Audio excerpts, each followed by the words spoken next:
Gronk, What up, TB? what do you think my next move should be? Give it to me straight. Maybe it's just time I hang him up. I got one word for you. Retirement. If you retire now, you're gonna be walking on soft sand in a week. Just come to Florida And feel the wind in your hair. Retirement is like winning another one. Maybe I'll even join you. On the Spotty Network, this is what Tom heard. If you retire now, you're soft and weak. Just come to Florida and win another one. Maybe I'll even join you. Just go win another one. Like it's that easy, Gronk. Maybe it is. I still feel like I have a lot to accomplish. My goal is to win one more. And Gronk's coming with me. I'm retired from retiring? Mom, where are my football pants? Don't trust big decisions to just any network. Go with T-Mobile, the GO in 5G. And I'm not soft or weak either. T-Mobile is the leader in 5G. UFOS Active Recovery. Because life keeps you on your toes. Because you want to shine when you rise. UFOM technology absorbs impact with every step, so your body doesn't have to. Because standing still gets you nowhere. Get yours today at ufos.com. Feel better. Feel the U.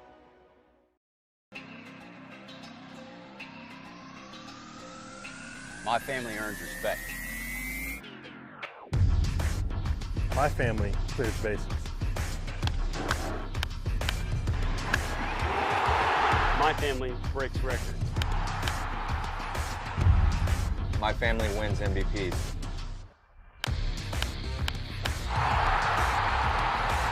My family gives everything.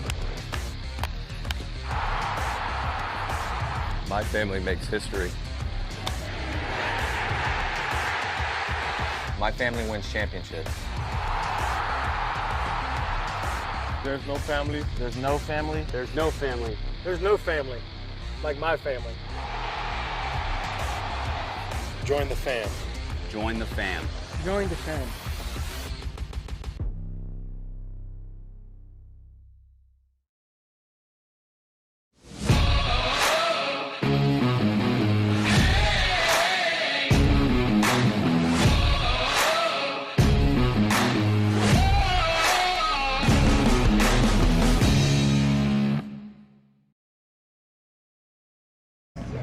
Live from Orleans, Massachusetts, Eldridge Park, the scene for today's battle between the Hyannis Harbor Hawks and the Orleans Firebirds. Welcome to the Harbor Hawks Baseball Network for what should be an exciting battle between a couple teams here in the Cape Cod Baseball League. Austin Nakuda and Drake Toll welcoming you inside for pregame show here on the Harbor Hawk Baseball Network. Today's starters for the Harbor Hawks we'll get to in just a moment, but first let's talk starting pitching. Drake, the Hawks coming off a tough game last night where Jake Berry got the start, but they turned the ball over to Brody McCullough today, one of their squad's aces. How do they rebound, and what are we expecting from Brody? 18-10, the final score last night in a game where the Harbor Hawks entered the ninth inning up 9-7 and 11 spot in the top of the ninth to the Bourne Braves. How do you respond? Well, you put Brody McCullough on the mound. You knew he was going to start today, and when you have one of your best arms coming out there, that gives you a lot of confidence in this ballgame. The great part about baseball, he had to play another one the next day, and then the next day, and then every day after that. So the Harbor Hawks can rebound here, and there's still only a game and a half back in the West. That's the big conversation. Can they chase and win the division? They're still in a great spot to do so against an Orleans team that's really middle of the pack. And you mentioned having to bounce back after the tough loss last night. That's something I discussed in today's Dugout Show with Hawks General Manager Nick Johnson. Hello and welcome into today's Dugout Show. I'm Austin Nakuda, and joining me today is Harbor Hawks General Manager Nick Johnson. Nick, thank you for coming on the show, and welcome. So we're here at Eldridge Park today, just about halfway through the season. This is the point where some of the guys go in and out. You know, their throwing programs wrapped up. So how do you manage the roster as things continually change at this point in the year? Yeah, that's the million-dollar question. I think when you talk to all the coaches, they wish they had a better answer for that. I think it's, for us, transparency. You talk to as many guys as you can. How does your arm feel? What are your inning limit at?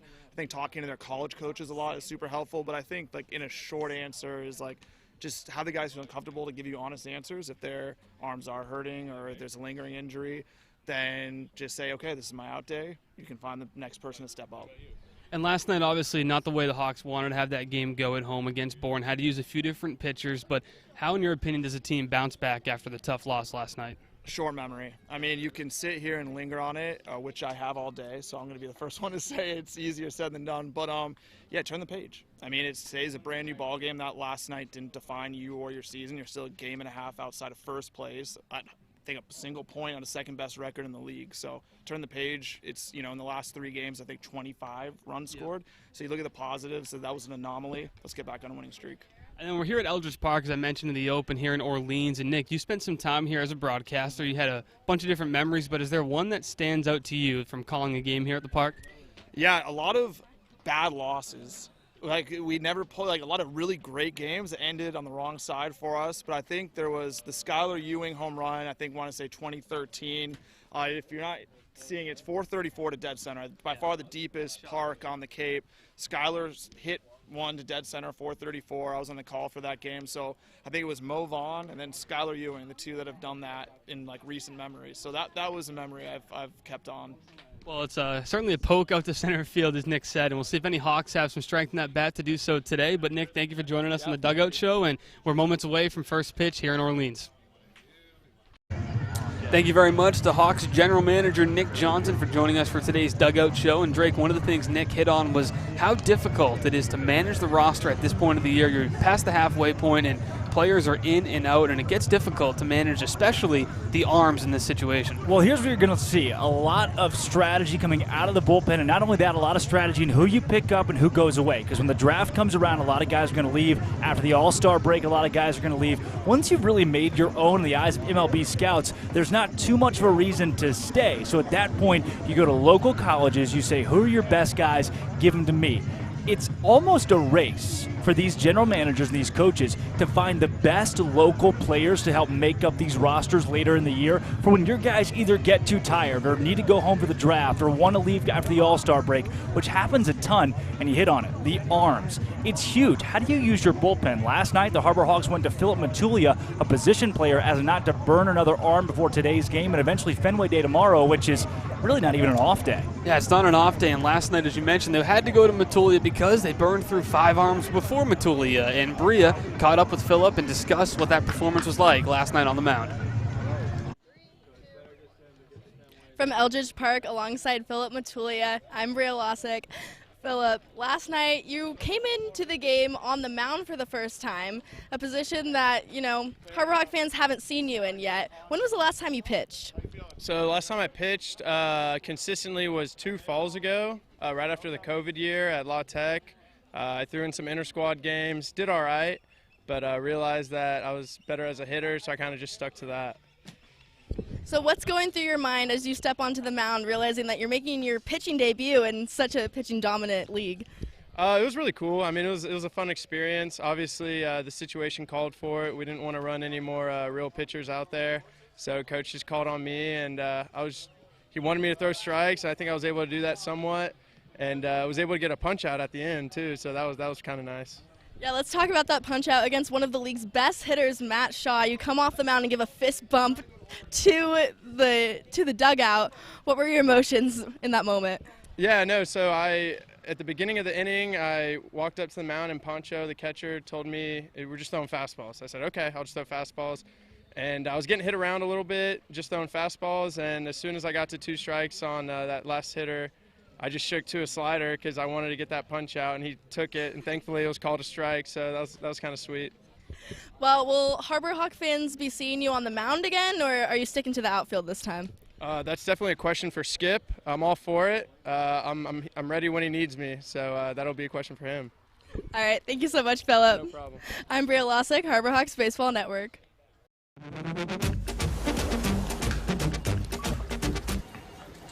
Tastes like a Coke.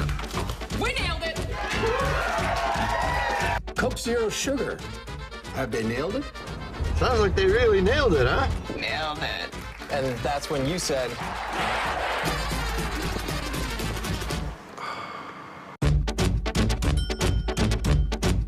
So it really tastes like a Coke. Yeah, that's the point. When it comes to buying or selling a home, you need a partner, not just an agent. For over 50 years, Gibson Sotheby's International Realty has set the standard in excellence and performance. A seasoned team that has thrived throughout all markets. Our agents live and work in your neighborhood and understand you. We are over 170 agents strong, backed by an in-house marketing team and global reach that is second to none. From studios to penthouses, purchasing to renting, our team provides unparalleled real estate services.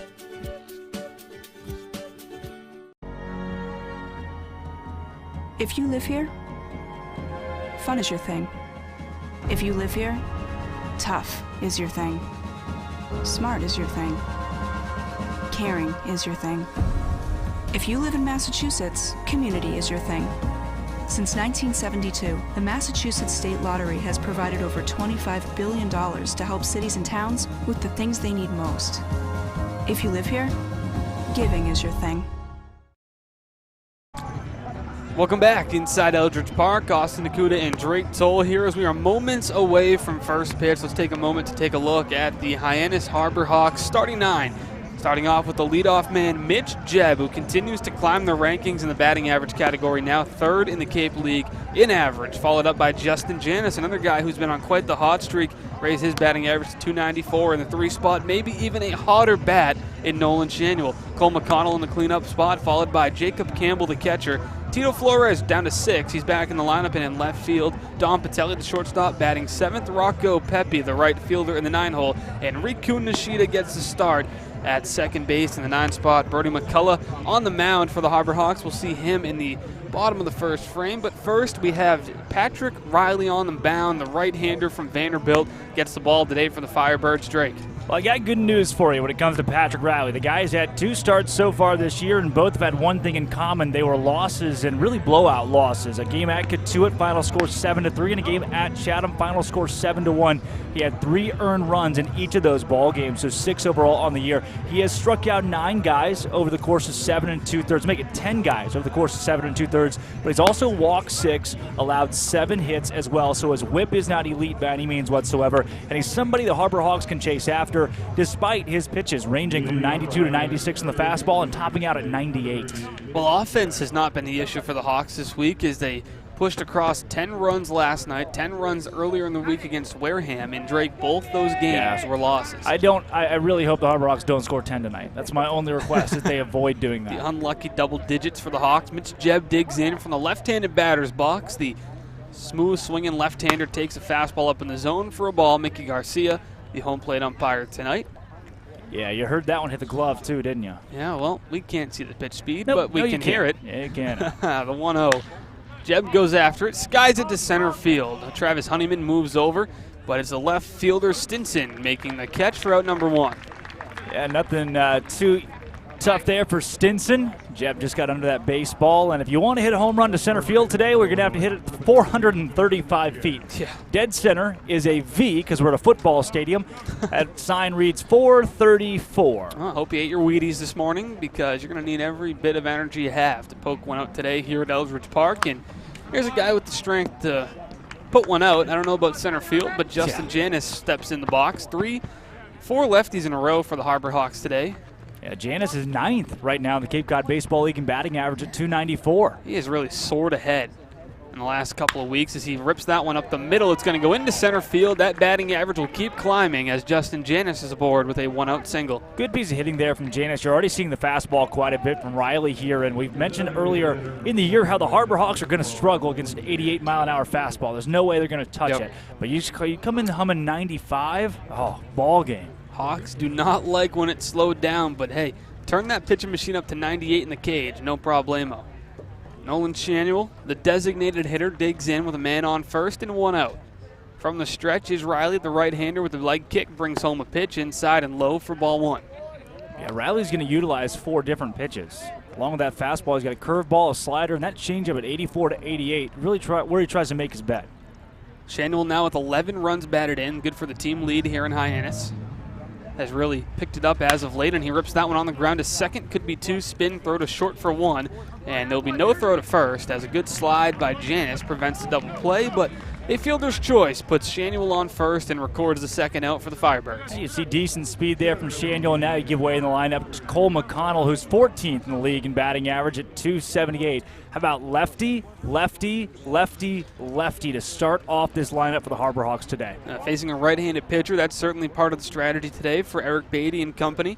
load up the left-handers who absolutely destroy right-handed pitching on a nightly basis. See, the outside strike call is going to be in play tonight. We didn't have that last night. A tight zone, some may say, last night at McKeon For Park. some guys, that is. Some of them would say. Yeah. Tonight, a little bit expanded. The normal zone here in the Cape League where you get the outside strike. And Shanuel will take second base. A delayed steal by Nolan Shanuel catches the Firebirds off guard. And the Hawks have a man in scoring position. Well, it caught me off guard. It felt like Shanuel, the delayed steal, that played it perfectly because everybody in the ballpark, including the catcher, put their head down, was ready for the next pitch. Not Nolan Shanuel swiped second base, and the Harbor Hawks, one of the leaders in the league in that category.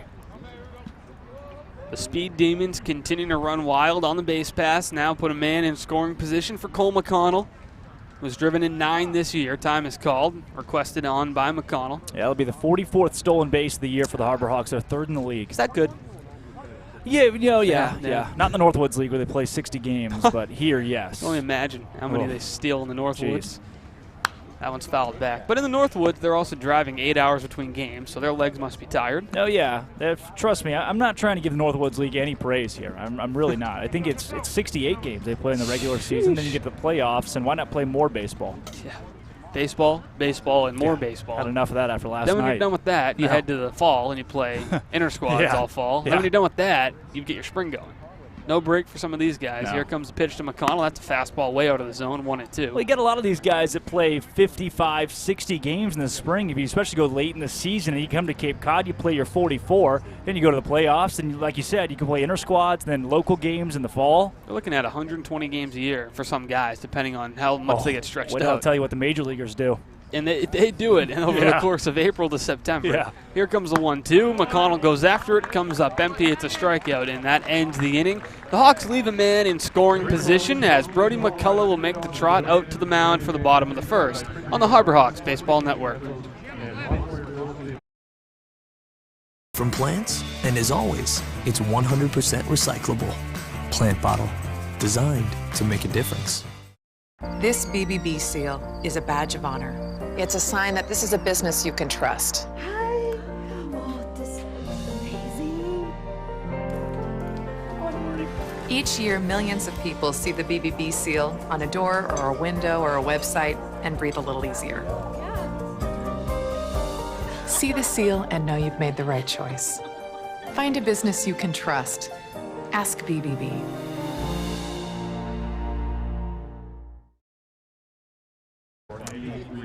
The Orleans Firebirds getting ready to come up to the plate as we get ready to begin the bottom of the first inning. Hope you're comfortable. We got 8.5 innings of baseball remaining today on the Harbor Hawks Baseball Network after last night's 4-hour debacle, Drake. I'm hoping tonight goes a little smoother. Yeah, baseball's not always the most fun thing in the world. They say that a bad day of baseball is better than a good day anywhere else, and they're incorrect. That's just not a real thing. Well, the Firebirds will send 9 to the plate today, and let's meet those starting 9, starting with Travis Honeyman, the center fielder, Nate Furman, the designated hitter in the 2 spot, a all-around solid hitter in the 3-hole, Luke Keischel, he moves over to first. Kevin Sim, one of the biggest power hitters in the Cape League at third base and in the cleanup spot. Isaac Humphrey batting 5th and playing right field. Jack Bolger, the Vanderbilt catcher, batting 6th today, followed by Austin Knight, the shortstop. Logan Beard, the second baseman, batting 8th, and Jacob Stinson, the left fielder, in the 9-hole as Jacob Campbell fires down to second, and we get ready for the Firebirds to come to the plate. A good crowd here at Eldridge Park in their blankets, lawn chairs, no seating really, a couple small pairs of bleachers, but it is a gorgeous night for baseball on the Cape. Yeah, it is. I mean, you can't ask for too much better aside from maybe not a 434-foot center field. Not a home run derby today. I would change that. It was only, 300 down the left field line and 314 to right. So bunt it over on either of the corners. Right. Yeah, Reed Kunishida may have a chance at career home run number 1 today. He can barrel up one of them bunts. Here comes Honeyman, the center fielder and the leadoff man for Orleans. And thank you to Kelly Nicholson, the Orleans Firebirds manager, who tweets his lineup at 6:30 a.m. Literally.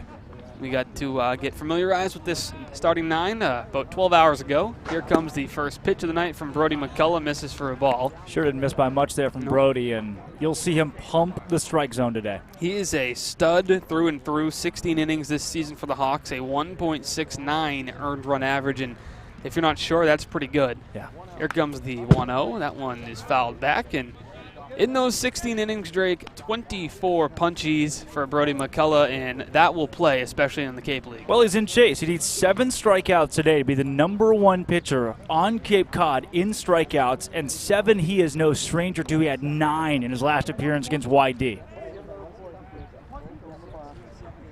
1-2 now the count. Brody winds up. Here comes the pitch. And a called strike on the inside corner. I guess it was not 1-2. Yeah, My mistake. 1-1. That's all right. You can't see the scoreboard. Neither can anybody else. Now it's on 1-2. this side of the field. They put us underneath the dugout. So hello, everybody. Now it's 1-2. So Brody will do it again. And when he gets ready for a game, you do not want to talk to him because he is locked in. Yeah. And just somebody who is in the zone, AirPods in, getting ready. Here comes the 1-2. That's fouled off. And every pitcher's different. Right. You have certain guys who will come up, talk to you, discuss their playlist, their routine. Some guys are too talkative when they start. Yeah. They just want to get that energy out where they need to probably conserve it for the mound. Brody, though, reminded me a lot of Ty Good. Both those guys just sit in the dugout. Fincher's the same way. AirPods in. They're the life of the party any other day, but not when they're starting. Brody shakes off a sign, now confirms the next, winds up. Here comes the 1-2 once more, and Honeyman doing his best to bring up that pitch count as he hits a car on the main road driving by. Hello. Yeah, they don't really warn you about that too much around here. The nets do not extend it all over the field, and there's a highway about 17 feet behind this ballpark, if that. So they foul a ball off right into a car about every other batter here. Here comes Brody's 1-2 once more. Breaking ball. Did he go? Yes, he did. How about that to start the game off? Brody wins the battle and records 1 punch-out. At this rate, where we set, Brody McCullough will strike out 27 batters in this ball game, and he'll do it on a total of whatever 6 times 27 is pitch count-wise. Maybe a little bit too much for that. About 160-something pitches, but hey, we've seen crazier. Nick Johnson in the pregame asked Mazdak Garvari, hey, you think Brody could go 140 today? All right, no. Save your bullpen, get you to the Fenway Day. Yeah. That brings up the 2-hitter, Nate Furman, who's at DH today. Nice day off from the field for him, hitting .253 on the year.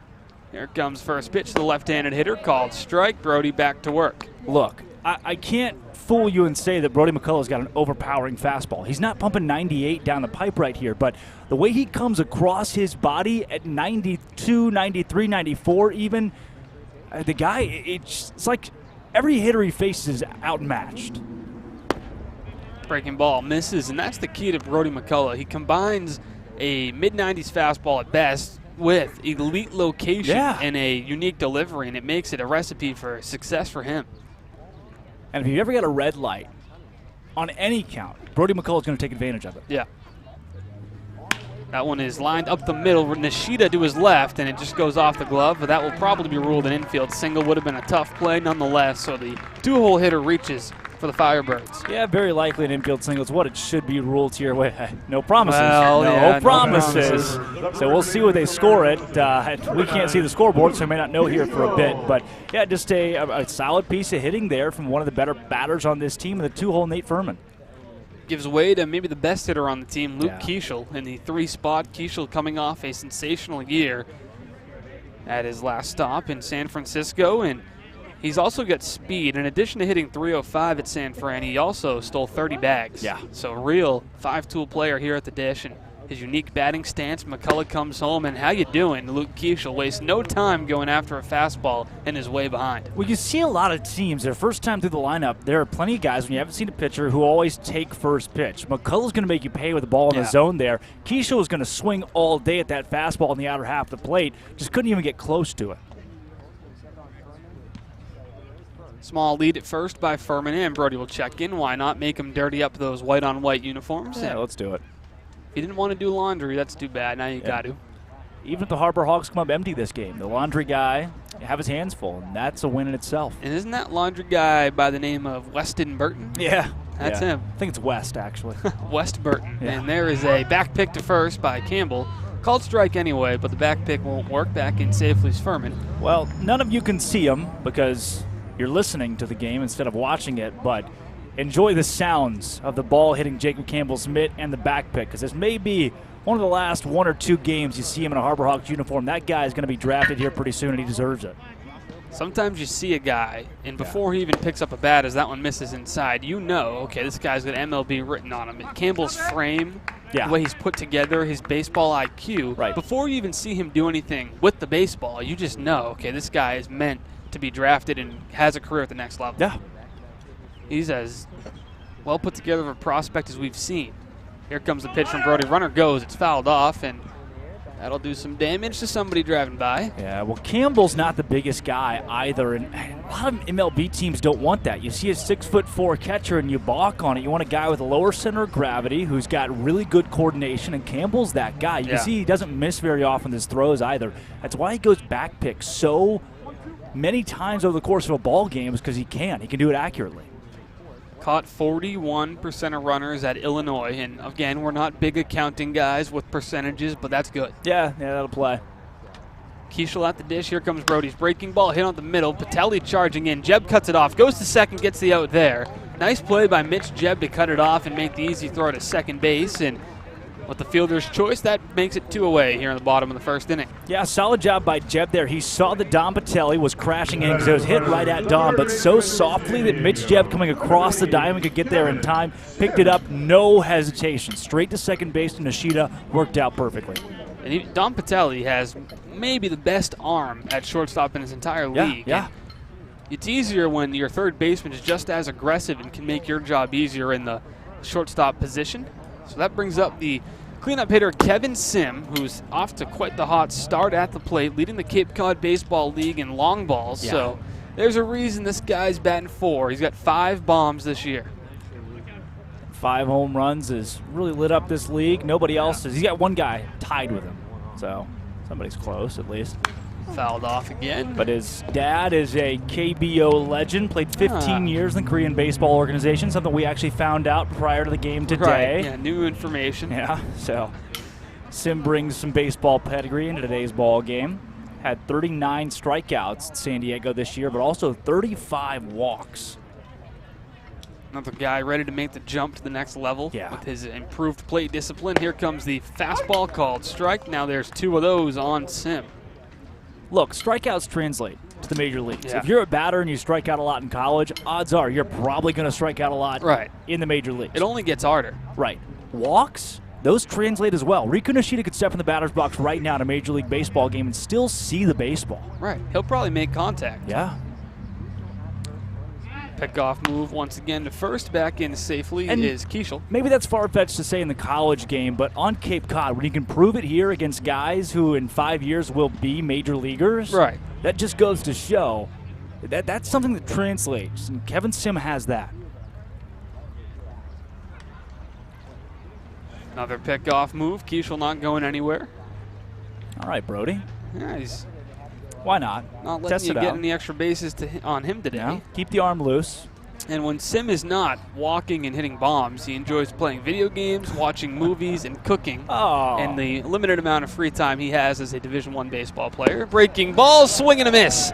Back to the dugout goes Sim as Brody does his little dance on the way back to the Hawks dugout. A pair of punch-outs as McCullough moves closer to the league lead. And we move to the top of the second inning on the Harbor Hawks Baseball Network. Hey, Mama, what's up? Did you switch my service from Verizon to T-Mobile? Yep. T-Mobile has the only nationwide 5G. Well, Mr. Know-It-All, let's see if you right about that. Mama. Hey, Mama, I'm working. It works at the pie shop. T-Mobile's 5G works inside and out. Hey, what you need, Mama? I'm trying to watch the game with my boys. It works in the park. Oh, okay. Mama? It works at the aquarium, in the parking garage, at the beach, in the elevators. It works in the movie theater, too. Oh, shush yourself. I'm talking to my baby. You're driving me crazy. I was just calling you to say thank you, baby. I love you. I love you too, Mama. Yes, Mama. It works in the kitchen. Tell Mama. Mama? 5G, it works in the club. Who are you in a club with? All about it. Tell Mama. So you like teams who are good at baseball. Yeah. Well, you're in the right spot because the Hyannis Harbor Hawks are coming up to bat once again. Hey, did you say teams? Was that plural? Yeah. Well, the Firebirds have Not had the quickest start to their year, but they're certainly What do you mean start? Still hanging We're 25 around. games into a 44-game season. Yeah, well, there's still 4 teams make the playoffs in each division, Mr. Toll. No, so look, you don't have to be never, good. You Never don't have to too be late. good to make the playoffs. You just kind of got to, I mean, some teams will luck their way into the 4 spot. Because the odds of at least one team being worse than you, that's all you need. It's all you need.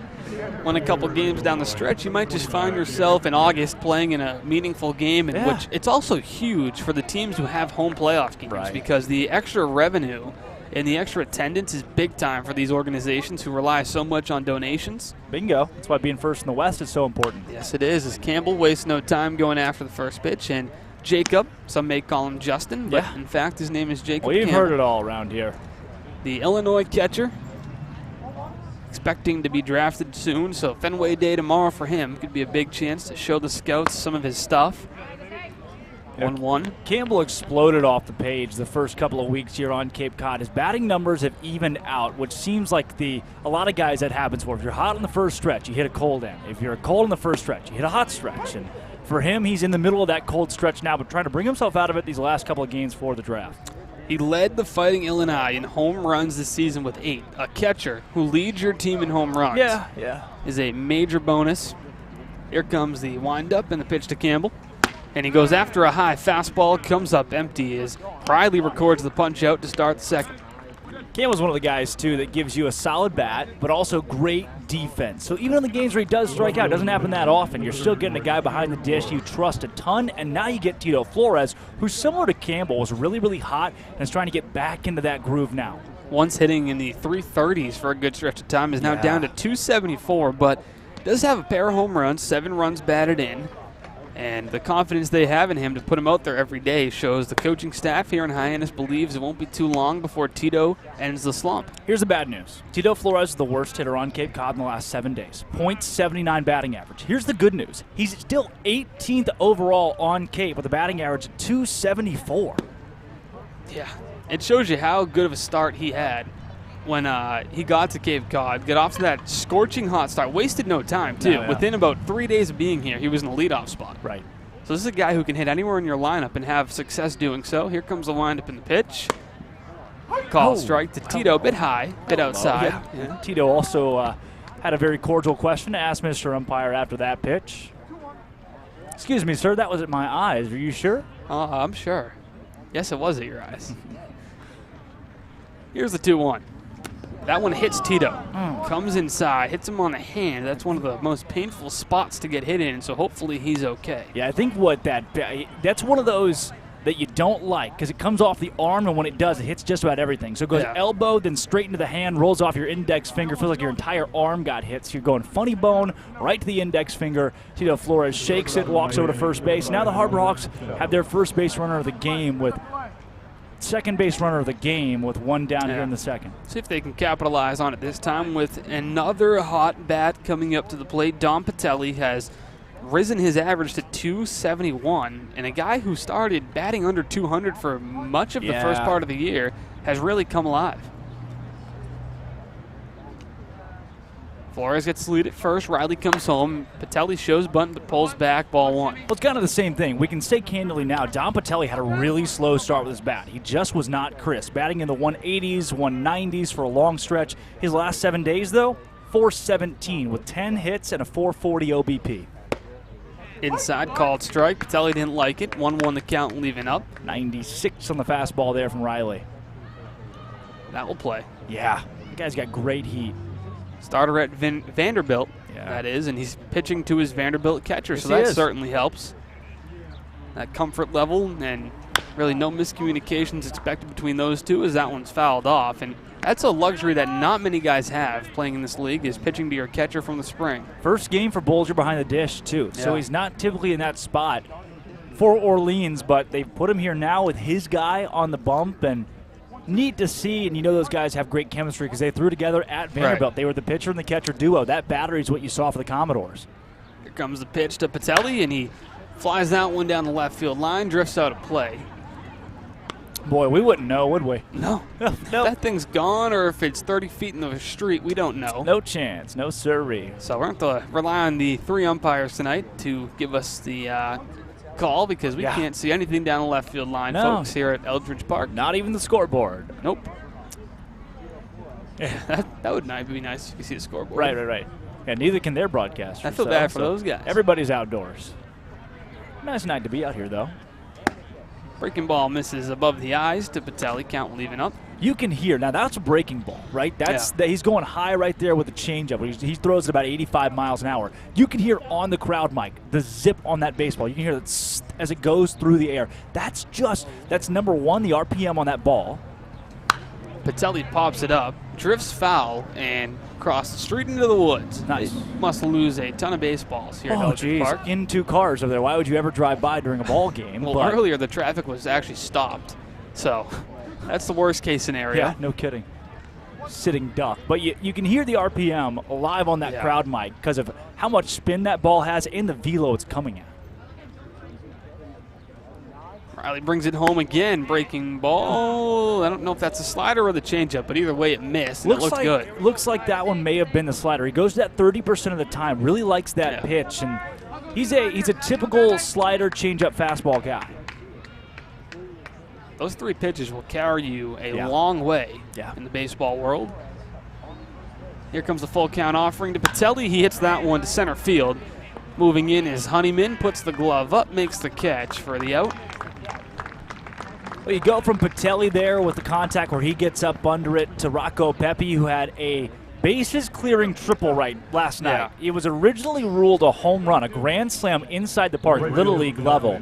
But then they've since changed that today. Rocco Pepe credited with a triple, 3 RBI in that one, and still a really big hit for him. Brings his season total to 9 runs batted in. And for a guy who doesn't play every day, has really done a nice job of producing when there's runners in scoring position as that first pitch misses high. He lives with GM, make it president, now Dan Johnson. Him and Christian Moore partying it up in the Johnson household. Here comes a 1-0. Also misses high, 2-0 to Rocco. And some theatrics there. He pulled that out of the Riku Nishida book of antics. And speaking of Riku, he's on deck. Yeah, he is. Pepe in the 8-hole today. Gives you some power, too, at the bottom of the lineup, which is a nice addition. Right. No real break for Reilly as he's behind 2-0. Here's the pitch. Pepe fouls that one off. You guessed it, into the road. Yeah, good job by Pepe to fight that one off. And see how many cars fall victim today to the Harbor Hawk bats, or even those the Firebirds. Good crowd at Eldridge Park tonight. All covering the hill down the right field side of the ballpark. You can't see it, but no shortage of green grass showing because everyone's just kind of taking it up with their blankets. Here's a pitch to Pepe in the dirt for a ball. Nice take. Well, had you come to Eldridge Park at 9 a.m. today, you would have been surprised by the amount of people here. They were all setting out chairs or blankets or trying to get a spot because there are only about 2 sets of bleachers here. It could fit maybe 50 people. Right. Here's the pitch to Pepe in the dirt. Rocco draws a walk. Nice AB by the Juice Rabbit, and he'll give way to the 9-hitter, Riku Nishida. Big spot for Riku here with a couple of guys on and 2 down, trying to keep a 2-out rally going, and Mitch Jebb behind him. Riku, in his last 7 games, has 6 stolen bases, second in the league. So if he can get on base, he's a big steal threat. But what's even more important now, 438 OBP and a 357 batting average in those last 7 days. The guy's really coming along. The OBP thanks in part to 10 walks to just 8 strikeouts. You will not find more than a dozen guys in this league who have more walks than strikeouts, and you're hearing about one of them right now. Yes, you are. Because you can't see him. No, you can't. We can't hardly either. On the road, if you're new to us here on the Harbor Hawks Baseball Network, as that's a called strike, we can only do audio broadcasts in the Cape Cod Baseball League, so the home team carries the video, but we got you covered on YouTube and Mixlr for the audio. My XLR. See it there on our game day graphic with the beautiful little ball outside. Beautiful little ticker there at the bottom telling you which Hawks are hot. Mitch Jebb's name is on there. He's the guy in the batter's, what is he? The on-deck circle is what we're going to call that today? Yeah, okay. There's a literal circle there, too. Yeah. All covered up in gravel. Riku looking to extend the inning, get the baton over to Jebb as Nishida skies it foul. Boy, we've seen about 8 foul balls out of play in the last 2 batters. Yeah, I mean, we go through, I think they said 75 balls at home during a McKeon Park game, and here at Eldridge Park, I imagine that number's Probably closer 90? to Yeah, I was going to say 90 to 100. Yeah. There's a road, I mean, you're not the getting them netting's back. not as tall here as it is at McKeon Park. No, only about maybe 12 feet, 14 feet. Here comes the pitch from Reilly to Nishida. He gets jammed on one, but sends it foul. Nice job, Riku, to protect the plate. Yeah, if any ballpark in the Cape Cod Baseball League needed extensions over the net that come over the batter's box, it would be, or come over, not even over the plate, but at least extend toward it. It'd be Eldridge Park, but no. Instead, they just said, we'll make the nets as short as possible. If you're driving by, Good luck to you. One of the oldest ballparks in the league, over 100 years old. Very historic, while the fans kind of flock out here as Nishida hits that one on the ground. It's going to get through into right field for a base hit. Here comes Flores. He's going to score, and the Hawks take an early 1-0 lead on the RBI by Riku. Riku Nishida, stay hot. He put that one where it needed to be on the right side of the baseball field. There wasn't a huge hole. Riku Nishida got it past 2 different diving gloves for another single. That guy's hot. The Hawks are hot. They strike first again today, but boy howdy, don't get comfortable. And it's with 2 outs. Yeah. They do it again with 2 outs. This team continues to show improved plate discipline, and they do not. They don't go down swinging with 2 outs. They put the ball in play, give themselves a chance, and now you get it back to the top of your lineup for Mitch Jebb. Here comes the pitch from Reilly. Jebb pops it up, going to go out of play. That was amazing. You could hear yelling in the distance. That was the Harbor Hawk bullpen from about 400 feet away, screaming at Riku Nishida at first base until he finally acknowledged them, and at that point they all went nuts. This team chemistry is unbelievable. After an 18-10 loss, these guys are still fired up. And everyone they bring in buys into it. Every new guy, every new arm, new bat, they're all on board for what this team hopes is a long and successful season that leads into the playoffs, and it starts in that dugout. Dude. 18-10. You gave up 11 runs in the top of the 9th last night. How do They're you all respond? smiling still. It's unbelievable. Every single guy is happy to be here, back on the wagon, have a short memory, and they're back at it. Yeah. You could have rolled over, could have been upset as that one to Jebb's a called strike. Count goes to 1-2. George Apple Banana said it after the game last night. Crap happens. It's baseball. We'll go back to the ballpark tomorrow. We'll go win a ball game. That's the view you got to have. Yeah. Have a short-term memory and get back on it and just give it your all the next day. Because if you don't, if you come in and you kind of roll over, let the other team have it, it could spiral into a long. Ask Katuit right now. Yeah, they're having a tough time. Here's the pitch to Jebb. He hits it on the ground to second base. Over to first is in time by a step. Mitch Jebb really almost legged that one out. The Hawks do scratch across a run thanks to an RBI by Riku. 1-0 the score on the Harbor Hawks Baseball Network. We all have obstacles, challenges at different points in life. I still push myself every single day, and the harder I push myself, the more I find myself drawn to wearing UFOs. The first time I put on a pair of UFOs, it was like someone released the pressure. It was so crazy. When you are recovered and can do more, that has a compounding effect on all aspects of your life. Stepping into a pair of UFOs, they're truly one of a kind. There's nothing like them. Best ever? Good question. Wait, why do you sound like Dr. J in your head? I've always sounded like Dr. J in my head, which means Dr. J's outside voice sounds like my inside voice? Which Coke? The doc would know. He got the world to call him doctor without going to med school. There's only one best ever. Welcome back to the Harbor Hawks Baseball Network. Austin Nakuda and Drake Toll happy to be with you at Eldridge Park as Brody McCullough is entering the second act of what he hopes to be a long show tonight against the Firebirds. He started off strong in the first, couple of punch-outs, did allow a base runner, but can't be perfect every night. Drake and Brody was more than good in that first frame. Yeah, he was. Started off really hot, which you expect out of the guy who's been so consistent this year, and I am on the Brody McCullough strikeout counter train. He needed 7 today to take the league lead. He's got 2. 5 more Ks, Brody. 5 more Ks. That's all I'm asking for.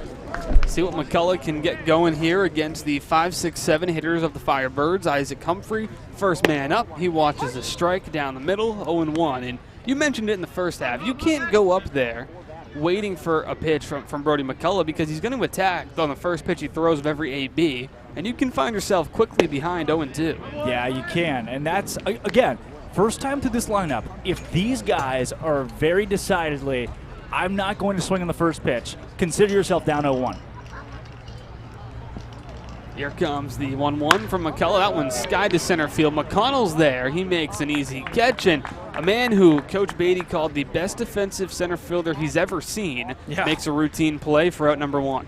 Yeah, Eric Beatty has seen a lot of baseball as a guy who toyed with the major leagues, played in the minor leagues for a while, played on Cape Cod as well. I don't know, ever told you his ERA on Cape Cod?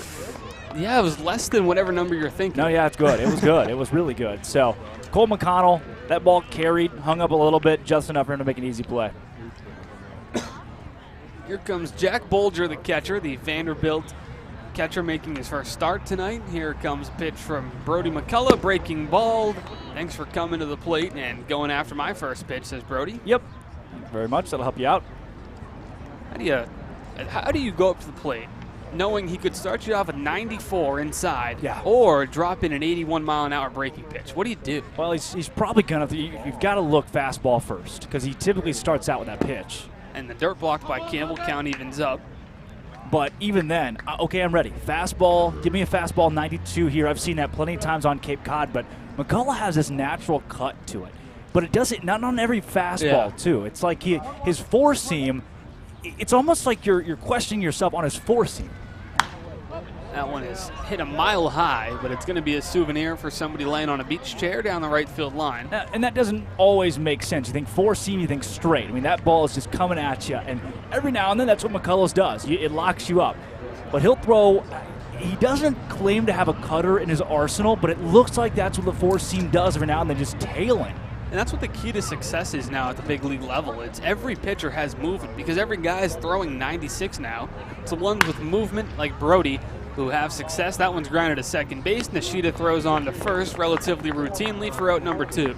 Yeah, it's a easy play for Nishida, who is trying to come back after a couple errors last night. They were very uncharacteristic. It's a Harbor Hawk team, boy. This is a fun segue.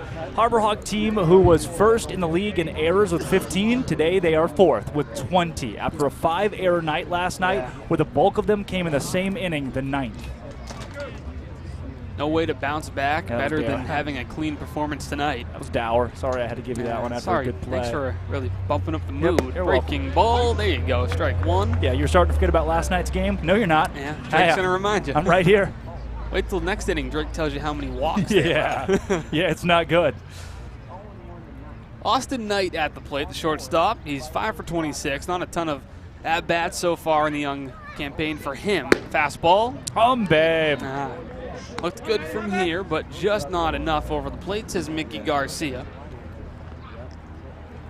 Mickey Garcia, we've seen him a time or two. Yeah, a lot of the same umpires we see. The guy behind the plate last night was new to us, but seen Garcia a bunch, and you've seen another breaking ball from McCullough, and Knight comes up empty, 1 and 2. He was new to life in general. That guy looked young. Yeah, the guy last night? Could have been early 20s. Hey, I'll give him some credit. Yeah. Oftentimes you see a young umpire, coaches kind of try to bully them, but he held his own and did a nice job. Fastball, thank you. Back to the dugout goes Austin Knight. Brody McCullough is looking good. 3 up, 3 down here in the second inning on the Harbor Hawks Baseball Network. Diet Coke? Who are you, my mom? You should be so lucky, because you know what moms do? Well, I suppose we should start with the whole giving you life thing. It seems like that should be enough. No? Okay. What about her ability to send shockwaves through the neighborhood without saying a word? Or whip up a ridiculous handmade costume that you forgot to tell her about? Not to make you happy, but because she had a reputation to uphold. She invented rideshare, called it carpool, and did it for free. She didn't need those dating apps either. You copied her jeans, her spin, her shoes, her scrunchie, and whether you realize it or not, her music. Why not? Oh, and she can win any argument in 4 words. Because I said so. Everything you're trying to do, she's already done it, did it better, and she did it with a Diet Coke in her hand. So, Drink what your mama gave you. Welcome back to the top of the third inning as Justin Janice, Nolan Shanuel, Cole McConnell getting ready to start things off for the Harbor Hawks 2-3-4. If you're just joining us, Austin Nakuda and Drake Toll live with you from Eldridge Park in Orleans. That's about as far east on the Cape we're going to go this year. Competition between here and Chatham. Long drive for you today, Drake? You know, it wasn't bad. Yeah. Left Hyannis, went and picked up Tyler Thomas, the new graphics and videographer and photographer and content creator extraordinaire for the Harbor Hawks. Had the social media intern Sam Watson with us, made the trek out to Orleans, and, well, a beautiful day for baseball, too. Thanks for asking. How was your drive? The easiest one I've had this year, All believe it or not. right. Staying on the Cape for the week. Yeah. Time is called. Folks who... Oh, they're making the Bat Boys have helmets on. That's a good call. Thank you there, Mr. Umpire, Mickey Garcia. If you don't know this, Austin Dakuda actually lives on the Massachusetts mainland and drives an hour to every game except for Wareham, which he is known to skip every now and then. So he's in a VRBO this week and close to us. Here comes the pitch to Janice, and nearly hit him. Oh, yeah, that would have been number 63 for Justin Janice. He got so close. Seldom do you see this. So close that Mickey Garcia calls his own time, walks out and tosses another ball out to Reilly, giving Janice a second to breathe after nearly getting hit. And it's not that Janice crowds the plate. He's relatively in the middle of that batter's box. So, and high to Janice again, 2-0. And I think we did the math. It's about 1 in every 5 collegiate or summer league games he gets hit by a baseball. Yeah. Yeah, and that's steadily going up, too. Closer to 1 in every 4 now. Yep. Here's the 2-0 from Reilly to Janice. Chops it foul. Behind him is Nolan Shanuel, who's seen his fair share of hit by pitches the last week. He's also hit himself 3 or 4 times. On that foot? Yeah, he's limped to his car, I think, 3 out of the last 4 games because he keeps fouling things off his foot. If the guy could put it in play over the wall, that'd be great. Here comes the 2-1 to Janice. That's a ball. 3-1 the count. There's actually some controversy over how to pronounce his last name. Yeah, I've heard Shanuel or Shanuel. Yeah. Here comes the pitch. That one's pop foul. I think he's somewhere used down all the left those, field too. line. It's going to drift out of play. Couldn't tell you where. Still have no idea where it landed, but it's foul ball nonetheless. Yeah. Shanuel. Shanuel, I think it is, actually. Yeah, Shanuel. He changes it every game, wouldn't you know? He's trying to fool us, but I don't even think he can get it right. I think you pronounce Nolan, so that we got squared away. Yeah, no, he tried to say no lawn, but I wasn't buying that one. No lawn. Well, Janice looking to continue the at-bat as he's got 2 strikes on him. Here's the pitch. That's going to miss. High for ball 4. Justin Janice draws a walk. He's now reached base safely in both plate appearances tonight. Hi, Janice, as they coin him, and Nolan Shanuel steps into the batter's box. If you couldn't tell, we're about 4 feet away from the on-deck circle, so that entire Nolan Shanuel conversation was actually to Nolan Shanuel, who was smiling all the way. He heard it. He enjoyed it. And now he's at the plate. Justin Janice, we didn't mention it the last time, but that batting average is now over 300 on the year, thanks to his single in the top of the first. Hello. Shanuel 0 for 1 with a fielder's choice, but he did steal a base in that inning. So a little bunt foul right there. You don't see Nolan Shanuel bunt very often. Your fringe Team USA power hitter who hit a ball 450 feet to right field in McKeon earlier this year. Nobody out here in the top of the third inning. Man on first is Justin Janice. Here's the pitch, the Shanuel fly ball. Right center field. Couple of Firebirds converging on it. It's going to be a tough play in the shadows, but it's made by the second baseman Beard for out number 1. Nolan Shanuel's still one of the hotter hitters in the Cape Cod baseball leagues. You set him down, but now you got to deal with Cole McConnell, who's another one of the hotter hitters in this league. Number 14 overall coming into this one, a batting average at 278. He's had a few multi-hit games this year as well, so when he's seeing the ball well on a night, it could be a big night for McConnell, the LA Tech outfielder. He hit cleanup there for the Dogs this spring, that is, and while he might not be the biggest power hitter, he knows how to drive in runs, and he is just an all-around steady hitter. That misses outside. 1-0 to Cole. He's facing an Orleans team, too. How about this dichotomy? They score 65 runs this season. That's 10th worst in this league. They've allowed 73 earned runs this season. That's second best. So they don't score, but they don't let you score. Yeah, so it's going to be a lot of those 3-2 ball games that the Cape League has made famous, 2-1. And it doesn't help this ballpark for runs scored. I mean, yes, right field, left field, you know, you can probably sneak it over at 320. but anything to center is not leaving the yard. Right. Here comes the pitch to Mcconnell. He skies it to the left side of the infield, drifting towards foul territory. And making the catch, coming back at the hip, is Sim, the third baseman, for out number 2. Now 2 outs here, but that is where the Harbor Hawks have thrived already in this game with 2-out rally in the top of the 2nd inning. And you're in a great spot to do it here, too, with Jacob Campbell and Tito Flores coming to the dish. Campbell struck out swinging in his first at-bat, but he doesn't do that a ton. No. Got some good discipline at the plate. 12 strikeouts to 5 walks. Obviously not the best ratio, but there's plenty of guys nearing 20 punch-outs here in the league. First pitch to Jacob Campbell's a breaking ball that misses inside, and it did hit him. Okay. It just caught him on the elbow pad. Mickey Garcia hesitated for a half second, but did indeed confirm and hit him. Well, Bolger didn't agree with that one. Now Bolger's asking, did he poke his elbow out there? And Garcia's saying, no, that's not the case. And Bolger pretty cordial with it, as are the Orleans coaches. One thing I like about playing the Firebirds, Kelly Nicholson, one of the longest tenured managers in the league, but one of the nicest guys, very respected around the league. Absolutely. And he takes time, too. At last year's game here, he introduced himself to each one of our broadcast members. Wow. And asked us where we're from, our goals for our career. So funny, he didn't do that today, did he? Not today. Didn't have a ton of time. No, you're right. Both of these teams actually showed up late. Nobody took BP. Yeah. Didn't see much of an in and out. Nope. I would like to know what it went into that today. Maybe the Fenway day tomorrow right, is not really an off guys, day, so that could be it. That's the only thing I could guess. Right. Tito Flores at the plate with 2 outs and runners on first and second base. Big spot for the Harbor Hawks. Flores whiffs at a breaking pitch. Yeah, the Fenway Day, as we mentioned, tomorrow. All the teams heading up to Fenway Park for about 2 hours apiece.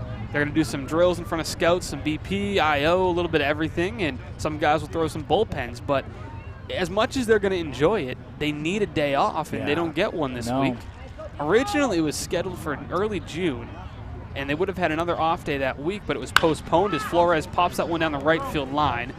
Drifting towards the glove of the right fielder, Humphrey, and he makes the catch to end the inning. So the Hawks strand a pair, but they are making Reilly work. And before we get on to the bottom half of the third, we're going to toss it over to our sideline reporter, Bria Lawson. Thanks so much, Austin. Here at the Harbor Hawks Baseball Network, we want to wish a happy birthday to Jackson Baumeister from Florida State.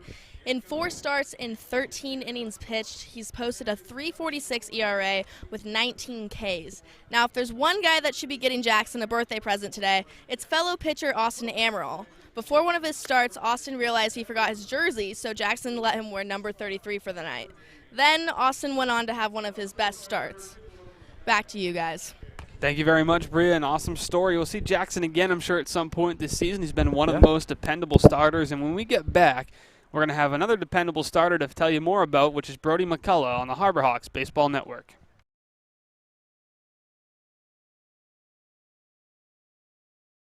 That chip on the shoulder, that started at a very, very young age. People's expectations are, they're cool, they're fun, but mine are bigger.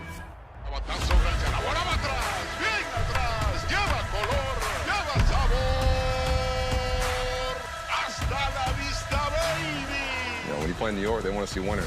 It doesn't matter if it's a Monday or a Friday or a Saturday. You got to come with it, or those fans will let you know. Pick one thing from me, pick one other thing from another player, make it your own, you turn to who you want to be. What motivates me is the unknown. How good can I be? You get away from the lights, you get away from the camera. Mientras más presente yo esté en la caja de batería, más éxito tengo. Man, how can you not keep it fun, man? This is a kid's game. If you could go back and tell 10-year-old Francisco one thing, what would it be? Be a bad mother. Brody McCullough back on the bump for the bottom of the third inning. Austin Dakuta, Drake Toll back in the booth, you may call it. Yeah. Or table area. More or less, mostly less. McCullough's been great so far. Just one base runner across 2 frames to go along with 3 strikeouts. And a foul tip there by Logan Beard. The 8-hitter is held on to for Campbell for strike 1. Yeah, got a little 1-1 count here after an early ball and a quick comeback from the commercial break, but McCullough looking crisp still. Still the same defense for the Hawks with Jeb at third, Patelli at short. That one's fouled off. Riku at second and Janice at first. The outfield, Flores, McConnell, and Pepe with Campbell doing the catching. Yep. Unapologetically doing the McCullough K counter. He is at 3 strikeouts right now. 3 punchies for Brody as he nears closer to the league lead. Here comes the fastball, gonna miss at the belt. Thought he may have brought the bat off his shoulder a bit, but gonna miss anyway. Beard hasn't had a ton of ABs, 5 for 27 this year. Yeah. Equates to about, what, 6-7 games worth? Right. That one's gonna hit him. Brody loses control of the breaking pitch, comes inside on the right-handed hitter, and he'll head to first to lead off the inning. Well, one part of me thinks, all right, double play ball's in order now, but the other part of me, the selfish part of me says, that's 2 outs that aren't a strikeout. Yeah. So maybe you avoid the double play ball here and just strike the next 3 guys out. We'll have to deal with Jacob Stinson, the left fielder, who's 9 for 54. That's good for a 166 average. So you can say, in that sample size, that's a slow start to the year, or slow couple weeks. Stinson has played solid defense for the Firebirds and left most of the year. He's going to show bunt, drop one down the third base line. Jeb charges, and he loses the baseball. It comes off the heel of the glove. Jeb couldn't get it on the transfer, and everybody is safe here with still nobody out. Yeah, it's a beautiful bunt by Stinson. I think Jeb. And the runner's going to third. The throw over is in time. They got him. They tried to take the extra bag on the Hawks, but Jeb, the awareness by him and McCullough. Jacob Campbell was the one who got over and covered the bag. The catcher goes down the third base line, covers the bag, and the Firebirds get greedy as Logan Beard is back to the dugout. The awareness by Jacob Campbell. Now, that bunt is effectively nullified and everything. It's as if Stinson would have bunted that ball straight back up in the air to McCullough, because now you have a runner on first base and 1 down. So you don't even move anybody over. You get a little too greedy, and it doesn't pay off in the end. And now Orleans is not one of the faster teams on Cape Cod either. In the stolen base category, they're 8th with 23, so not a team that likes to play the base pass very often or has the capability to. So get a little too tricky there, doesn't pay off. So Beard tried to outsmart the Hawks, but Jacob Campbell, in his baseball IQ, which is through the roof, covers third base and saves you from having runners on the corner. That's the most impressive part. That was the catcher at third. Busting it down the third base line and covering the bag. As that brings us back to the top of the order, Travis Honeyman with 1 out, 1 on, and now he's behind 0-1. That's huge. Big play. That not only is it a big play for the out, but Jacob Campbell, I don't know if I'll get over that. That's the catcher sprinting down to third base, covering the bag, having the awareness, seeing the play, calling for the ball, and making it. So after all the chaos from the 9-hitters bunt, Stinson, Brody, not out of the woods yet. No. He's got to deal with the 1-2 hitters. Honeyman struck out swinging in the first at-bat of the day for him. They've also scored that a hit for Stinson. An infield single. All right. I mean, it did come off. It would have been a close play, but I think Jeb had a good enough beat on it to get him out. Absolutely. Firebirds were effectively using it as a sac bunt. That one's hit well to left center field by Honeyman. It's got some carry to it, and it's going to bounce up on the wall. Mcconnell has some trouble corralling it. Rounding third, coming home to score is Beard. Or Stinson, that is, and the Firebirds have tied the game on an RBI double by Travis Honeyman. Yeah, it's a great piece of hitting there for Honeyman. I mean, put it right in the gap to left field. He had 7 RBIs coming into this ball game with a .304 batting average. One of the toughest batters you got to deal with, and all makes you pay there. Stinson scores, and all the way from first, too. It was a good poke to the left center field gap, and it's .350 to that wall, right where he hit it. McConnell couldn't get it cleanly, but I don't think it would have mattered. Right. So that brings up the 2-hitter, Nate Furman, who had a single but was left stranded back in the bottom half of the first inning. Brody having to work from the stretch here with a man in scoring position and 1 out in the inning. And that is, Drake, how massive that play is. You go back to it one more time. The Campbell covering third because 2 runs would have scored. Huge. For McConnell, too. In his previous 4 starts, he only allowed an earned run in 1 of them. That was a start against Chatham. He allowed an earned run in the second and 2 in the third in that one. So it's shown if he can get to the first 3 innings, because there's a ball way high, he's going to be solid. But here's the part of the show where he wavered in that Chatham matchup. We'll see how he's able to respond here, because he hasn't been in a situation to this point, aside from that game where he's had to come back from an earned run. It's been smooth sailing for Brody most of the year, and it's then the second time through the order in that Chatham game here tonight where he's scuffled a bit. I mean, Wareham, the first time we saw Brody, it was 5 innings of perfect baseball out of the gate on opening day. Yep. We've seen him develop pretty well, and about what we've expected since that start, but tonight. We'll see if he can get himself out of the inning with just one run across. He steps off, looks the runner back to second base. Well, the next 2 starts after that Wareham game, Chatham and Harwich, in both of those combined, he went 6 innings. Couldn't get more than 3 innings out of either of those. His whip against Harwich was not great. Had 2 walks and 2 hits through the course of those 3 innings. Called strike there. And then the YD game, July 3rd, the last time he pitched. 5 innings, 9 strikeouts, 1 hit, and 1 walk. You can't ask for any more than that. And he's no stranger to the big stage, like these games here where there's 20 scouts behind home plate looking at him. Yeah. D2 national champion with Wingate. Was one of their main starters down the stretch. That one's fouled off. 2 strikes now on Furman. So it helps when you have a guy who's not going to have any nerves, who's not going to go on the mound and get any jitters in any certain situation. Brody's battle-tested, and he's shown you that this year. You got to keep showing it now with runner in scoring position and only 1 down. 2-2 now the count to Furman, the DH. Bats from the left side. Kind of like an Anthony Rizzo start to his stance. Now he brings the bat back over his shoulder. Here comes the breaking ball, popped up. Left side of the infield. Mitch Jebb moves in.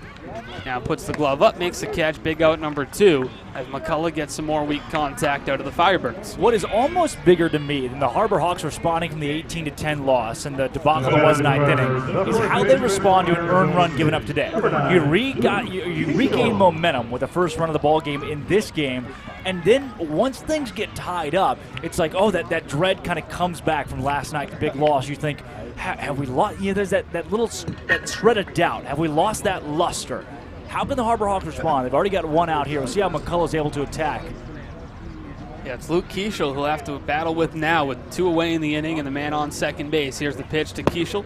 Breaking ball comes across the plate. They call it a ball. It didn't miss by much there, did it? No, it did not. And that's the thing with Brody is he pounds the zone, which there's always guys who talk about you can be in the zone too much. That could be a problem occasionally for Brody is because he doesn't miss. He's always going to hit his spot. So sometimes guys will have to intentionally go to waste pitches to change your eye level, get you off what they're thinking in the zone. That one's in the dirt. Nice pick by Campbell. That would have allowed a runner to move up 90 feet. Yeah. McCullough, too, is currently sitting at 44 pitches through 2 2/3. That's not terrible by any means whatsoever. You're just over a dozen pitches per inning. If he can get out the next couple here, he's going to be okay and come back out in the 4th ready to work. Be great to see a strikeout, though. Been used to dominance from him. Anytime there's a base runner, you kind of raise an eyebrow, but you realize that's just normal. There's going to be base runners on. Right. Nobody's perfect every single night. Brody fires a ball there. It's 2-0 now. With 3-0, that is, after that pitch. Tough to see here, the count. We're trying our best to keep track. No scoreboard in sight for us at Eldridge Park. But we do know we're tied at 1 apiece. Yep. Firebirds with a runner in scoring position could break the tie. 3-hitter Kieshel, ahead 3-0. Here's the pitch from McCullough. Fastball called strike. All right, here's your adversity. You've allowed a run. Sure, you got an out after it, but you go behind 3-0. How do you work your way back in this at-bat? If Brody can find a way, he's in business. If he allows a walk here, that gets into your psyche, especially when he's already had a few starts where he hasn't gotten out of the 3rd inning, even when those starts weren't necessarily terrible. McCullough comes set, glances at the runner on second base. The right-hander with the short leg kick fires home a breaking ball and gets Kieshel to foul it off. We've moved to full now. That's a big pitch. All right, here's where you do it. Here's where you call the strikeout pitch. What do you go to next? Whatever strikes him out. Whatever gets the job done for Brody and gets you out of danger. Can feel the anticipation in the ballpark rising with every pitch McCullough throws in a key situation here for the Firebirds. Yeah. Packed house tonight to witness Brody McCullough. Gets the signs from Campbell, comes set. The right-hander from Wingate brings home the full count pitch. It's popped up. Drifting foul. It's going to go onto the street. Take down a branch with it, and it hit a car. Did. Another one. Car That's counter. The second car we've seen hit. That ball bounced, and about 2 feet after it hit the ground, a car ran right into it. That's 2 tonight. We'll keep you updated here with Holy the road cow. bypassing right behind the What do you say to field. your insurance company? Yeah, I was driving by Eldridge Park, and a future Major League Baseball player just hit a ball off my car. Yeah. Please help. I hit a baseball. You hit it? No, did it hit you? Well, I kind of hit it. I drove into it. It bounced. I couldn't stop. So sorry. Okay, talk to us in 3 years when Luke Keishel's in the MLB, then we'll help you out. And a branch. Here's the 3-2 once more. Breaking ball, called strike 3. McCullough works out of danger and keeps the runner at bay. What a pitch by Brody, and we remain tied at 1 on the Harbor Hawks Baseball Network.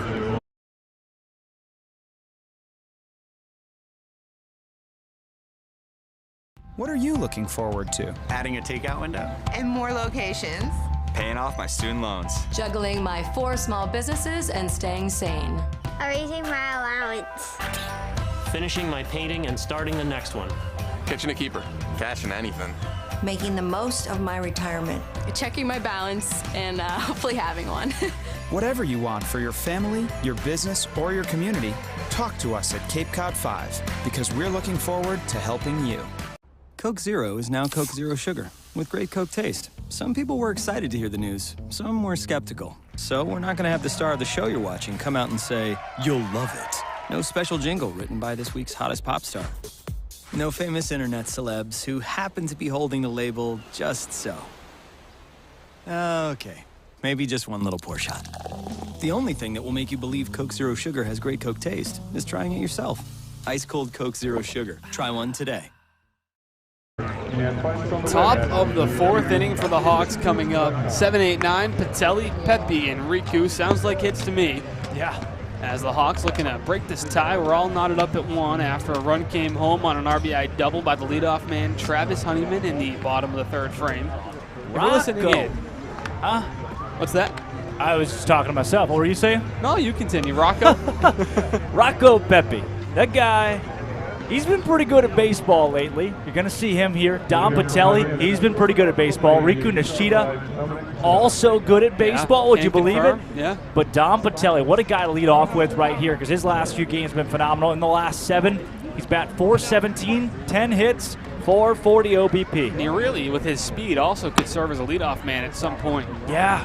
Good contact hitter, good bat-to-ball skills. He takes the ball 1-0. And here with 7-8-9, Patelli, Pepe, Riku. Pepe was in the 3-hole at one point this season. As Patelli turns on that one, it's crushed to right field, and it's long gone! Dom Patelli has left Eldridge Park by a good distance, and he has broken the 1-1 tie. Dominic Patelli. Another long ball for that guy out of Miami. He comes to the plate, and the Harbor Hawks are going nuts. He got every piece of that baseball. It sounded like the bat broke. It didn't. He just hit it that hard. Well, we mentioned his speed, but we didn't get to tell you about the power from the left-handed batter's box by the Miami shortstop. Yeah. That ball was absolutely crushed to right field. That ball had a family. Yeah. He watched it. He watched it go, and he knew. Everybody in the ballpark knew. Reilly knew. Those watching at home knew. You heard the crack of that bat. We've probably seen 4 home runs this year where you knew off. And the dugout is fired up still. That sound, that is an excited Hyannis Harbor Hawks third base dugout and bullpen. It's the bullpen.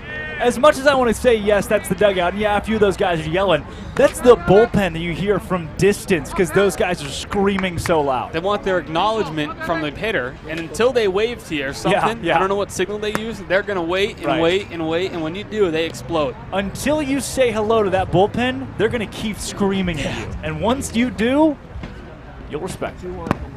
Well, now Reilly's losing it a little bit. 3-1 now to Rocco Pepe, who has just as much, if not more, power than the guy who just sent one over the fence. Juice Rabbit.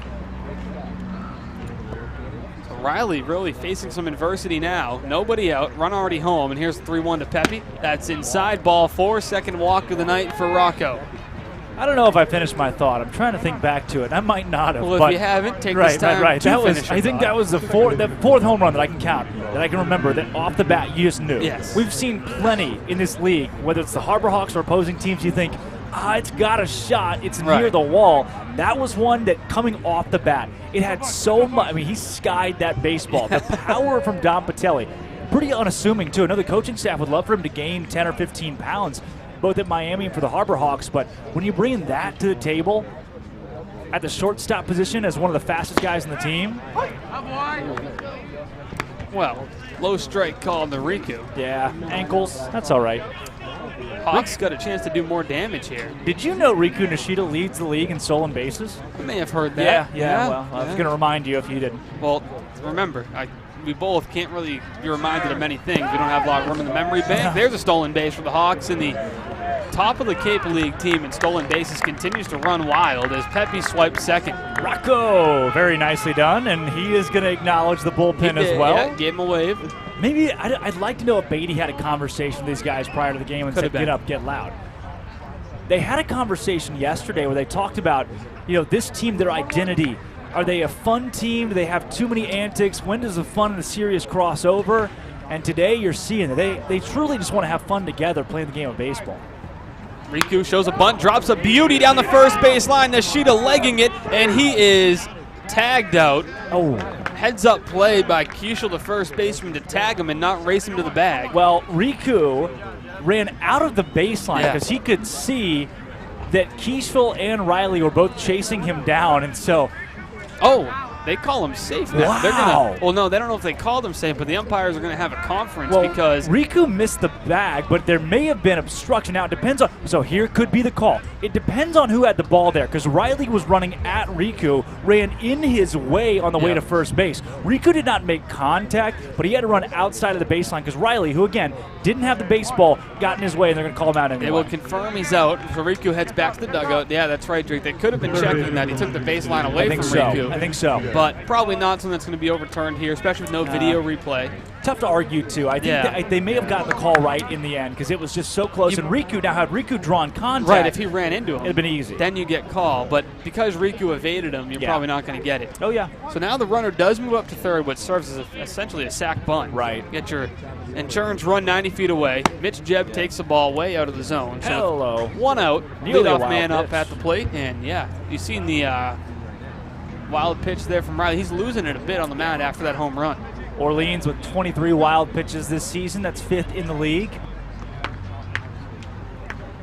Mitch Jebb ahead in the count 1-0. He's now takes a strike 1-1. He's 0 for 2 today at the plate. Made contact both times, and that's what he does best. Yeah. Didn't strike out much at all at Michigan State. Just one strikeout in every 14 at-bats when you do the math. That's impressive because that plays out to one strikeout every 3 or 4 games. Yeah. Doesn't do it very often, does he? 1-1 to Mitch. Called strike on the outside corner. Now he's behind 1-2. Well, take this into account. His first 2 games, a doubleheader against Harwich. 8 at-bats, he struck out 4 times. Yeah, since then, it's been minimal punch-outs by the leadoff man. That's the reason he's remained in that spot. Just 14 on the year.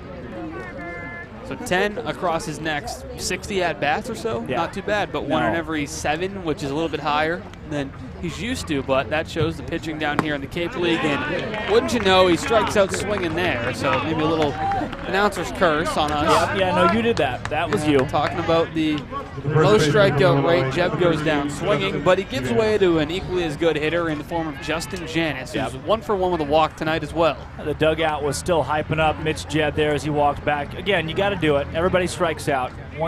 Here's his once in every 4 games. But now you get Janice, who's one of the hotter hitters in the league. Janice wastes no time going after it, but it's foul.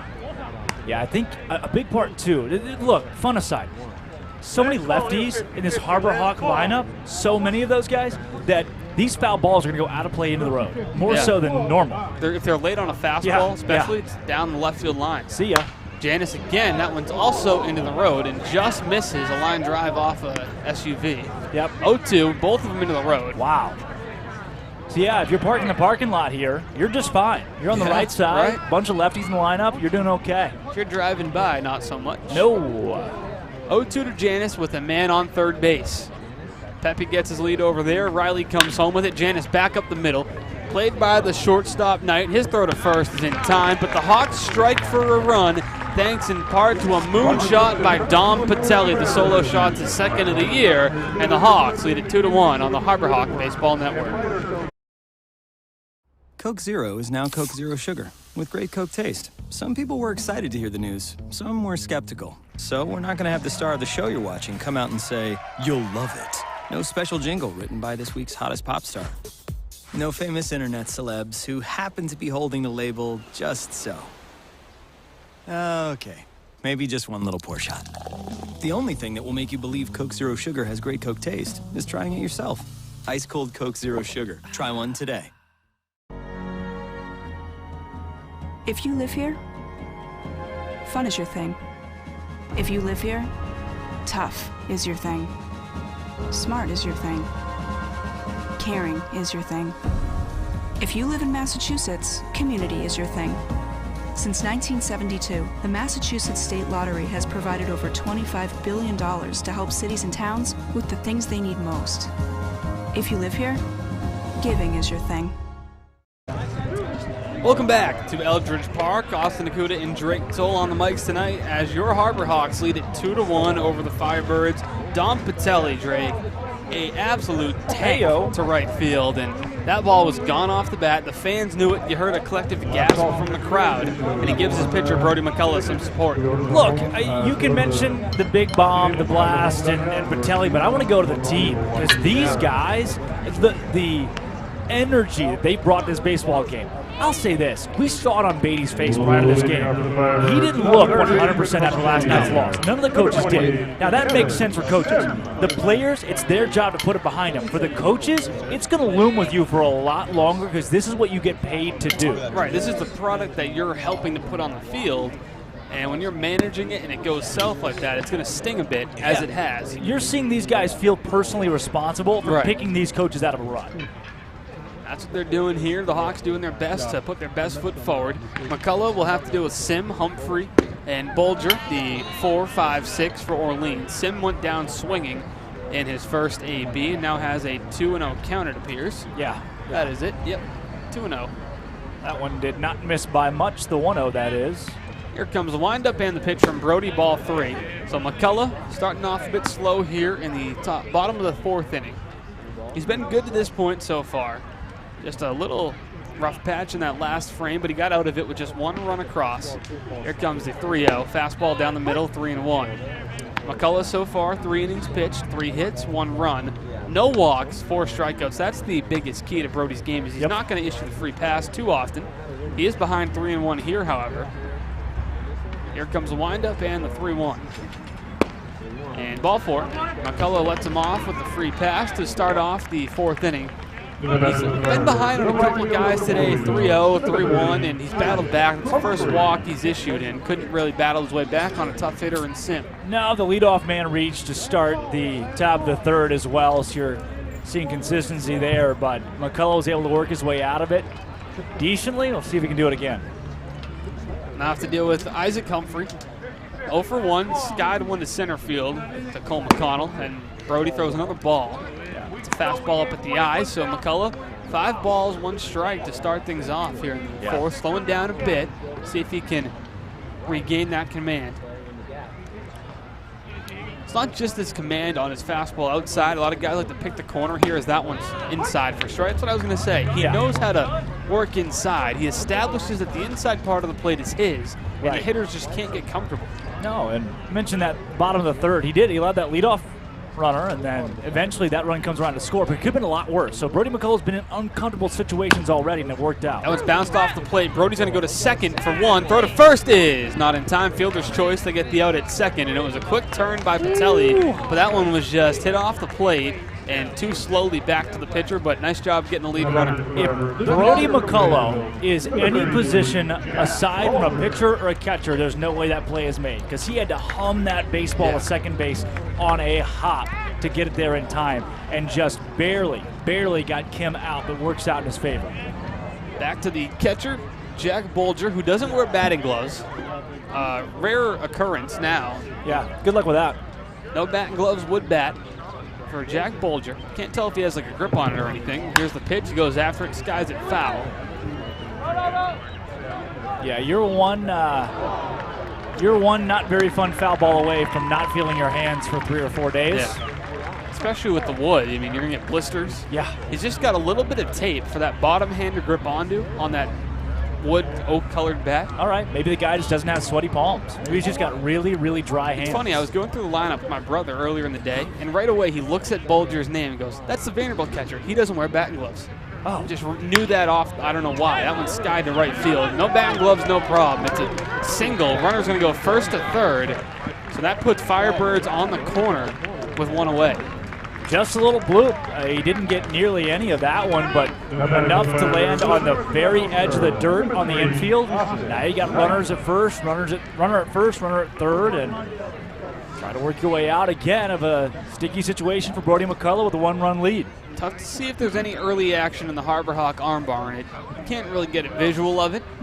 So we'll let you know if anything is stirring, if we can. But for now, Brody McCullough is going to be left up to work out of this jam with the 7-hitter Austin Knight at the plate, who's 0 for 1 with the strikeout. Runners on the corners, one away here in the bottom half of the 4th inning. McCullough comes set. Here's the first pitch. Knight shows bunt, pulls it back. It's a strike anyway. Not a wise decision there to pull back a bunt. That was a strike. Oh, yeah, 100%.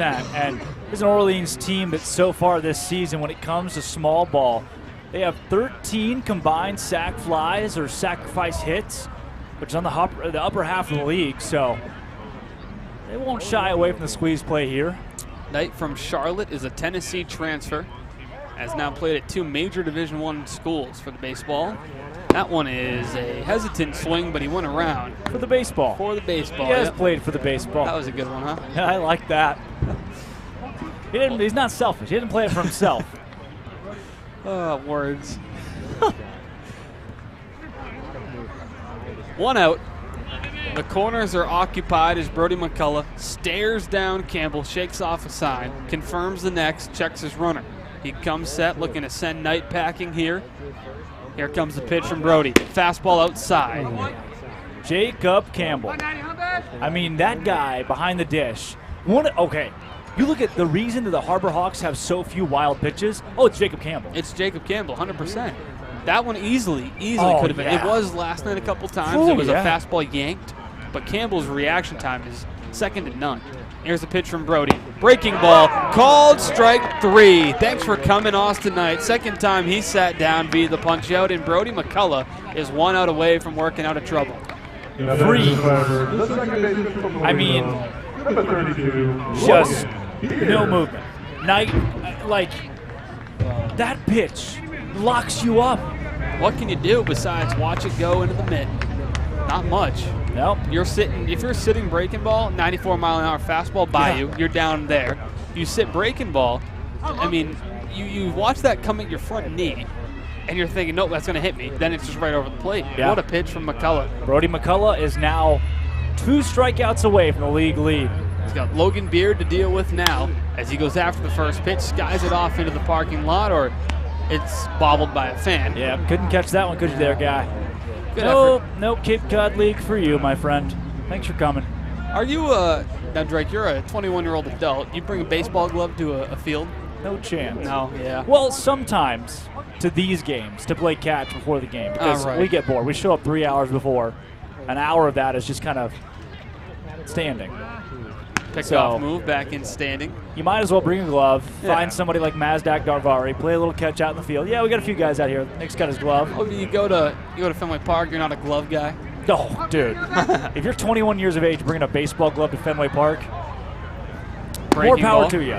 Called strike. Nice pitch there by Brody. Yeah, I'm not exactly. Maybe that's you. Maybe you're a baseball guy. No, I'm not. I mean, even if I like catch a foul ball at a game, I'm just gonna give it to a kid. You just got to get barehanded. It's just, You got to barehand it too. If you got a looks glove, better. you're not getting on ESPN with that glove, No, my guy. bare hand's good for the brand. Yeah. 100%. Put that on a shirt. Hey, 2-strike count. What do you call? The strike pitch. Now, what a grab by Jacob Campbell. Brody McCullough just fired maybe the fastest fastball he's thrown tonight, and it was nearly sailed to the backstop. And that's a dangerous play, because that can hurt your shoulder jumping up there to grab that one.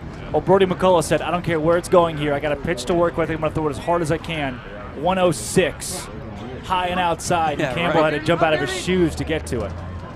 See where Brody comes here to Beard. Here comes the 1-2 from McCullough. Breaking ball misses just a tad high, and the runner does take second base.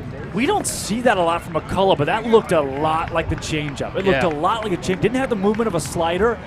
That's a beautiful pitch, and you see Campbell with the frame only moved it about an inch because he didn't have to move it too far at all to get it to the zone. 2-2. 2 away, and runners on second and third. Doesn't get much bigger than this for the Hawks. Here comes the windup and the pitch. Swing and a miss. Brody McCullough can't be touched. He retires another, and if you're in the league lead for punch-outs, it won't be for long because Brody McCullough is coming for you on the Harbor Hawks Baseball Network. Traffic is treacherous. There's a fender bender on the pike. Gonna be a wicked commute. The expressway's backed up to the gas tanks. Gridlock. Crawl. Snarl. Jam up. Bottleneck. Log jam.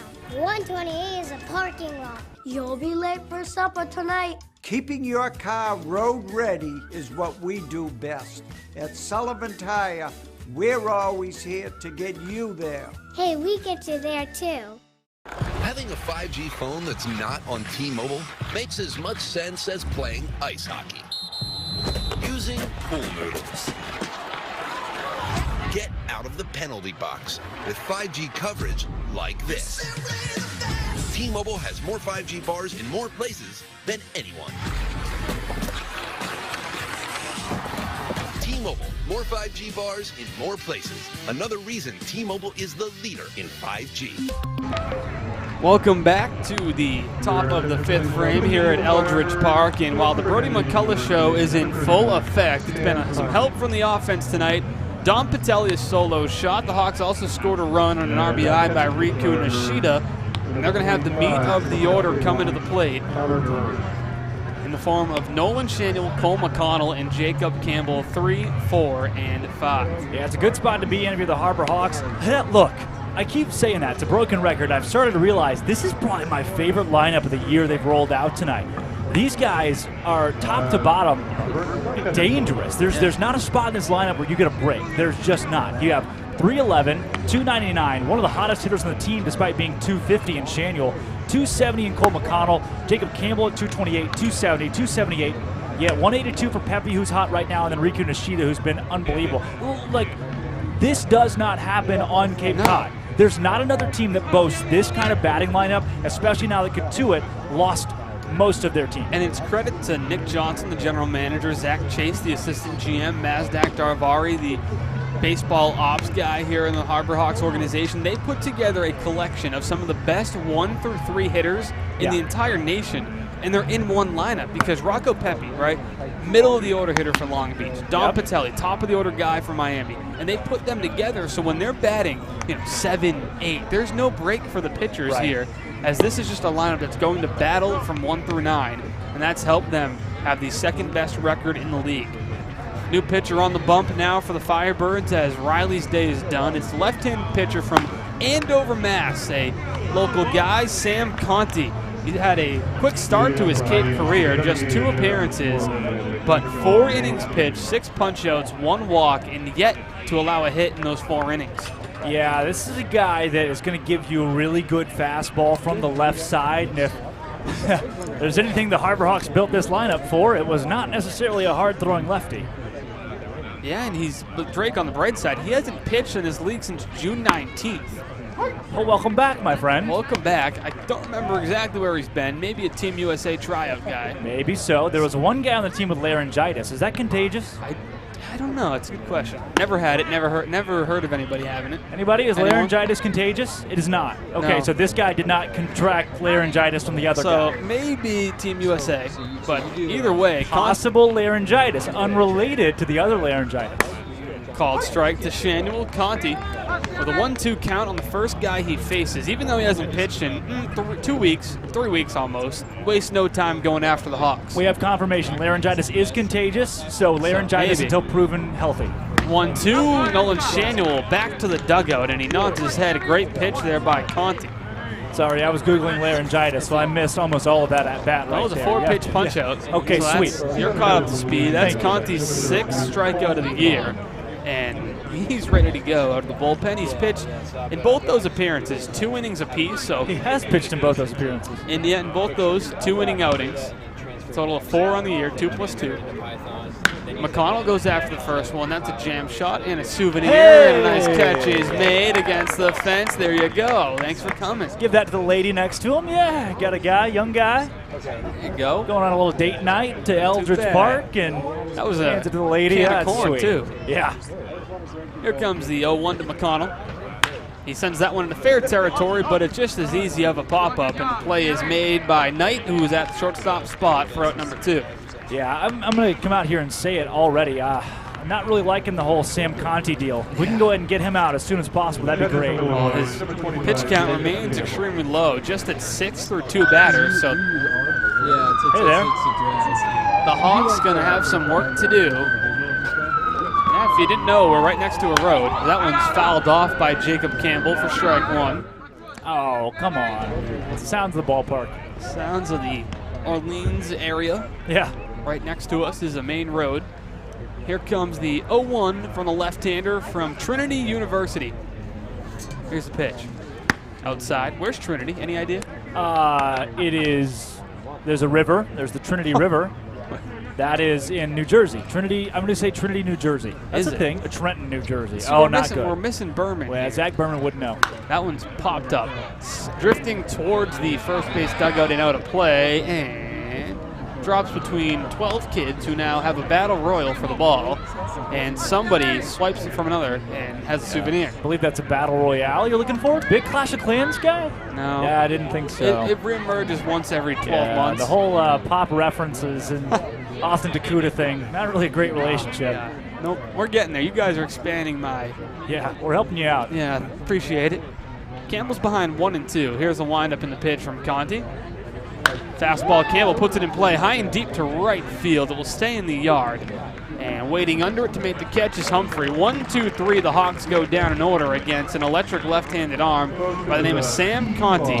And wouldn't you know, Brody McCullough is coming back to the bump for the bottom of the 5th on the Harbor Hawks Baseball Network.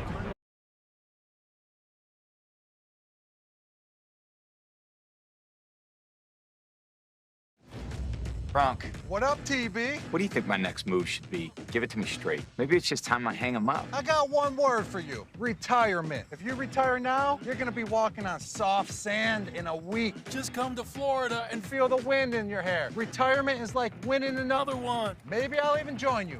On the Spotty Network, this is what Tom heard. If you retire now, you're soft and weak. Just come to Florida and win another one. Maybe I'll even join you. Just go win another one. Like it's that easy, Gronk. Maybe it is. I still feel like I have a lot to accomplish. My goal is to win one more. And Gronk's coming with me. I'm retired from retiring? Mom, where are my football pants? Don't trust big decisions to just any network. Go with T-Mobile, the GOAT in 5G. And I'm not soft or weak either. T-Mobile is the leader in 5G. Welcome back. Busy night here at Eldridge Park, and Brody McCullough has taken center stage and done so without much difficulty. 4 innings, 4 hits, 1 run, 1 walk, 6 punch-outs, and let's toss it over to the Brody McCullough K counter. Drake, where are we? Brody McCullough has thrown 6 strikeouts today. You like the little intro music? I do. It's very nice. Nice crap. Thank you to our producers for putting that intro music big. together. We recorded that in the studio earlier today on the microphone. So can we do it one more time? Hey, very nice. I like that. We should get that for more stuff. Yeah. You should try it. You should be doing it. We're at 6 strikeouts today. So that's 30 strikeouts in the year. And the league lead in strikeouts is boop, boop, boop, boop, boop, boop. Thanks again. Wow, 30 strikeouts, Brody McCullough. Well, he's tied right now. Tied for the league lead with 30 punch-outs, and we'll have to deal with the 9-hitter, Jacob Stinson, followed by the top of the order. Stinson did reach base and score earlier in the ballgame on a bunt single. Will play. McCullough behind 1-0, winds up, brings a leg high, and a fastball just as high for ball 2. Just needs one more, and I'd like to know that, I'd like to know if Brody knows. He doesn't seem like the kind of guy that would count that sort of thing. Yeah. That's one thing that is common with the entire team here is that one's fouled back. Hey, we saw that one. Right at us. Right at us. Thankfully, they patched about 7 holes in the netting here. It's the same netting as when they finished Eldridge Ballpark, the oldest ballpark in the Cape Cod Baseball League. Is it? It's something around there. So they also, the home plate was in a different spot at one point too, and they had to readjust it about 50 years ago because of the sun. Where the sun was, because you can't have the sun in the batter's eye, I think it is, so wherever it was angled wasn't in a good spot for that. Yeah. Huh. All right. The more you know, huh? 3-1 from McCullough. That one's in the dirt. Second walk issued tonight by Brody, and that puts the 9-hitter aboard for the top of the order. Well, that's been one of the things that is uncharacteristic from McCullough that he's flashed tonight. The walks. Coming into this game, 24 strikeouts and 5 walks in total. And tonight, you've already seen McCullough dish out 3 free passes. 2 free passes. I shortened them there a little bit. So I guess they haven't really been an issue. I guess it's the 3-ball counts. Yeah. We've seen a few of those now, but still only 2 to his name. But third straight inning with the guy on first base to start. Worked out of trouble last inning with that situation arising, and now he'll have to deal with the guy who has the lone RBI tonight for the Firebirds, Travis Honeyman. Doubled and brought home Stinson from first base, an eerily similar situation.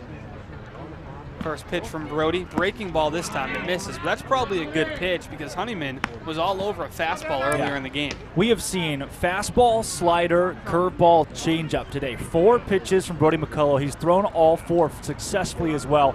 We'll see a mound visit here as the control has become a bit of an issue, but he's sitting currently at 74 pitches.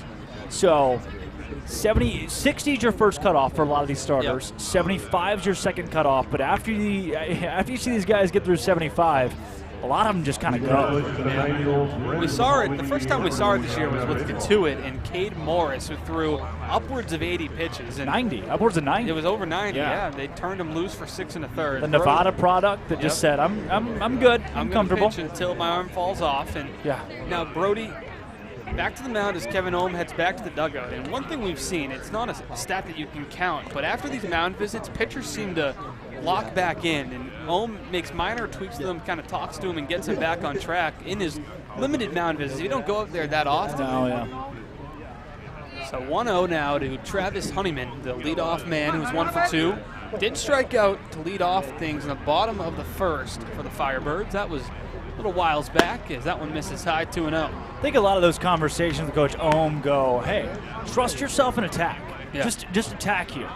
Don't try to place it. Don't try to throw it at a certain speed. Just do what you do. Come after the guy in the zone, and if he hits your stuff, okay, but he probably won't. And that's what can pick off moved to first. That's what it can happen a couple times. After you allow a big hit, like the double to Honeyman, pitchers can start to kind of nab the corners, try to pick around the zone, but that's what Ohm, I'm sure, was establishing there. Just go at him, because what is the likelihood that's going to happen again, where he crushes the ball off your ace like that? Here comes the pitch. That misses low. 3-0, so McCullough struggling to find the mitt. Action is in the Harbor Hawk bullpen. A right-hander getting loose. Pretty impossible to tell. We know if Volker is back tonight. It's a possibility that guy could be hot. It's Ethan Hammerberg warming up. The hammer. That's awesome. Volker, well, I'm probably going to see him at some point.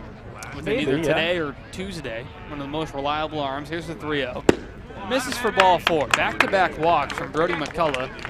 Stinson goes to second, and Honeyman walks to first. And now here comes the Harbor Hawks manager, Eric Beatty, to make the pitching change. So it appears Brody McCullough's day will be done after a couple of walks here in the bottom of the 5th inning. But that should not overshadow what has been a great day on the mound for the team's ace, as his teammates congratulate him with a couple of high fives, pats on the back. Coach Beatty will take the ball. Brody will head back to the dugout, and his day will be done after 4 innings of work, 4 hits, a run, 3 walks, 6 punch-outs, as he's now tied for the lead in the Cape Cod Baseball League in strikeouts. As Ethan Hammerberg makes a trot from the dugout, he'll have runners on first and second when we return on the Harbor Hawks Baseball Network.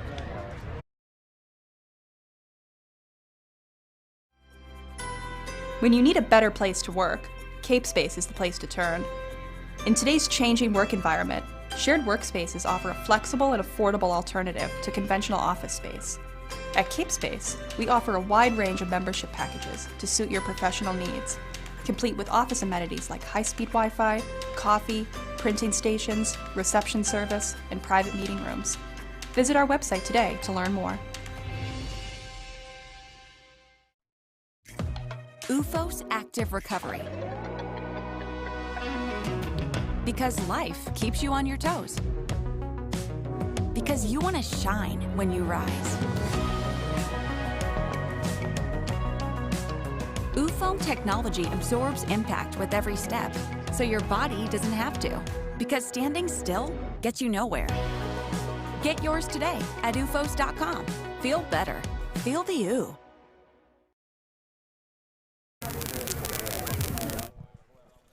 Hello. Hello. Hey, how are you doing? Good. How what are you? What have you been up to today? Well, watching Brody McCullough deal. Oh, yeah, well, you're not doing that anymore, are you? No, we're not. What happened? Watch Ethan Hammerberg take the mound.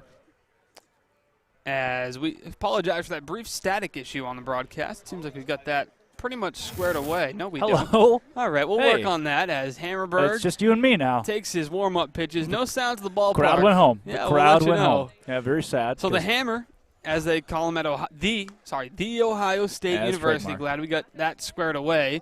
Hammerberg will finish his warm-up tosses, and we're going to try to get our crowd sound back for you in the meantime. Yeah, I'm going to tamper with that, see what's going on with that guy. All right. I feel like this has happened before in the last couple of days. I feel like that. All right. Oh, boy. Hello. Could it be a cord that someone's sitting on? Huh. Probably that's what it is in some capacity or another. But you know what? In the meantime, tell me about the Hammer. So the Hammer, as they call him, we've seen him work in a variety of different roles. He's been accustomed to multi-inning outings for the Harbor Hawks this season, and they've used him just to get an out here or there. And it's not only the elite command, but also his strikeout stuff is good, too, for Hammerberg. So we're going to see a lot of that tonight as the right-hander finishes his warm-up tosses. It's a tough spot for him with runners on first and second and nobody out here in the bottom of the fifth inning. You know what? We're going to trust it. We're going to trust it. All right. Well, thank you to our producers, Abby Stokes and Ellie Gibson, for getting that all fixed for us. So we're back to even. Hope you enjoy the sounds of the ballpark. Yeah. Or the static of the ballpark. Yeah, one or the other. So that brings up Nate Furman, who's 1 for 2 tonight with a single. Hammerberg, tough test to battle through here. Here comes the first pitch. Furman drops a beautiful bunt down the third base line. Jeb, throw on the run to first, is in time. What a play by Mitch Jeb, and what a stretch by Riku Nishida to get the out at first. Yeah, Nishida came over to cover right there. Really impressive stuff from him to stretch all the way out and grab that baseball and hold everybody at least somewhat at base. Now you get 2 in scoring position, still only 1 man down, and tell you what, Brody McCullough's in the dugout, but he's not out of the woods yet. Not just yet. Those runners on second and third, both responsible, or Brody responsible for both, that is. So he's definitely keeping an eye on how this inning plays out. Yeah, certainly. And Keishel back at the plate now. He's 0 for 2 in the 3 spot, though, for a good reason, because he punished the baseball at San Fran and has done the same thing this summer for Orleans. First pitch from Hammerberg. That one's hit to left field high and deep. Drifting back, and it is at the bottom of the wall. 2 runs are going to score. Keishel's into second with a 2 RBI double. And just like that, the Orleans Firebirds lead this ball game 3-2. Well, it's not a high-scoring game by any means, obviously, but it's already been back and forth between these 2 squads that seem fairly evenly matched tonight. So Hammerberg just gets taken the other way by a really good hitter. And I mean, that's kind of the price you pay when you throw an arm into a game with this spot in the lineup against some really good talent at the plate for Orleans. It's a tough spot. Both those runs are not charged to Hammerberg. They go to Brody McCullough. And Ethan on the season has allowed just 1 earned run in 9 innings. Yeah. 5 strikeouts, 6 walks, 4 hits. Hammerberg doesn't get hit around at all. Now he's going to have to deal with the cleanup hitter, Kevin Sim. Dancing off second is Keishel. Hammerberg brings it home. That one's hit deep to left. It'll stay in the yard by a good amount as it dies in the wind. And the catch is made by Flores for out number 2. Yeah, Kevin Sim leads the league in home runs. So off the bat, the entire ballpark held its breath, but that was short of the wall by about 25, 30 feet there. An easy play. So now you got 2 down, runner still at second base. So you want to limit the damage as much as possible, then come back up, hopefully put up some runs and respond at the top of the 6th. Hammerberg with a man on second looking to keep the Firebirds from doing any further damage. They do have 2 around and across the plate in the inning. They lead it 3-2. Isaac Humphrey now at the plate, who's 0 for 2 tonight. Humphrey out of Louisville had a really good spring. .330 for the Cardinals. 330 is quite the number, too, because it not only is it such a long spring, but every guy at some point goes through a slump and brings their average down to earth. So to maintain a 330 average, that'll play. Playing for the Firebirds now after playing for the Cardinals in spring. Some may say that's the same bird. Yeah. More or less. Mostly less, actually, as there's a big hack and a miss and a 1-1 now, but it was Orleans. They were the Orleans Cardinals. Yeah. And then they said, oh, we can't be the Cardinals? Yes, we can. We'll just the Firebirds. Yeah, you can't really say it normally. I mean, look at their logo. It is a cardinal sticking through the O. It's something. Their logo is something. A little more vicious version of a red cardinal or like red bird. A red hawk, but no, it's a cardinal, Firebird. Apparently. Here's the pitch to Humphrey. That one's going to hit his shoe and pop up. It's dead ball. Runner will go to first. The guy has to stay at second base. One of the oddest plays in baseball. Yeah. Can't move up on a hit by pitch if you're nobody on Got to be forced, yeah. So Humphrey Lee gets on base, that is, and now first and second with 2 outs brings up the catcher, Jack Bolger. Yeah, in that scenario, a hit by pitch almost hurts you less than a balk in a way. So now you got a force out at 3 different bags. An opportunity here toward the bottom of the lineup facing Humphrey. Bolger goes after the first pitch that's on the ground. A short. Patelli goes a short way to second. 1 pitch, 1 out to end the inning. So 2 runs come across on a 2 RBI double from Luke Keeschel as his Firebirds take the lead 3-2. Plenty of baseball left as we head to the 6th on the Harbor Hawks Baseball Network.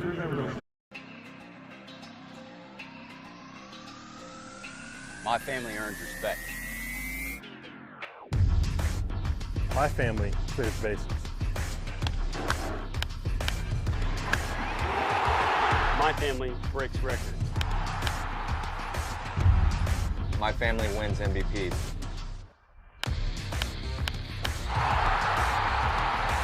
My family gives everything.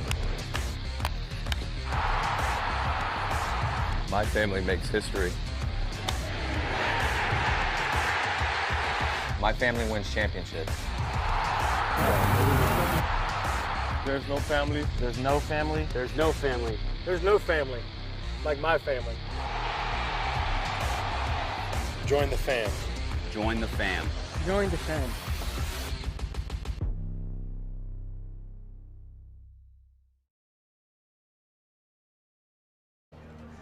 The Harbor Hawks now trail at 3-2, but we have plenty of baseball left and plenty of talent to storm back and take the lead. Austin Akuta, Drake Toll welcoming you on to the Harbor Hawks Baseball Network here at Eldridge Park in Orleans as it's Tito Flores, Dom Patelli, Rocco Pepe due up, and sounds like runs to me. That's the old saying. Is it? Sounds like hits, sounds like runs, Yeah, sounds like good baseball. Who said that? Yeah, plagiarism if you don't tell me. The magician never reveals his secrets. Yeah, no, you're right about that. What's the Katuitt score? Let's see. Oh, hope you're sitting down. 5-3, the Bourne Braves lead the Kettleers. Hello, Bourne. We'll check in with the other scores quick. Chatham YD knotted up at 6. Harwich has beaten Brewster 4-3. And Wareham, Falmouth 2-2. How are the Harbor Hawks doing? Well, if you look on Point Streak, it'll tell you live 2-1 they're winning. But in fact, the accurate score is 3-2 in favor of the Firebirds. Funny how that works. Yeah, Point funny Streak how it goes. just a little behind there. So Conti back on the mound as a ball misses to Tito Flores. He wasted no time as he retired the Harbor Hawks in order in the last inning in which he pitched. Flores has reached already once today. He is 0 for 1. So hit by pitch. Yeah. Come around to score then, too. Yeah. Good things happen, I guess, when Tito gets on base. We'll see if he can do so to start us off in the 6th, and he's working his way towards that as he's heading the count 2-0. These Harbor Hawks do get plunked every now and then. Yeah, they do. They have been hit by 23 pitches this year. That's 3rd in the league. That was coming into today, so already had a couple of those. Yep, Tito hit by a pitch, as was Jacob Campbell. Nolan Shaniel? No. Not today. Yeah, not today. You're the one with the scorebook. You got the Dave Campbell scorebook. That's right. 2-1 now to Tito, the Michigan outfielder who's hitting, or was hitting, 273 entering the game, now down to 270. That's still quite the accomplishment, though, in this pitcher's league. Here's the 2-1 inside for a ball, 3-1. Again, Tito has really struggled lately, but he had such a great streak earlier this season that he's been able to keep that average at a great pace. Conti comes set.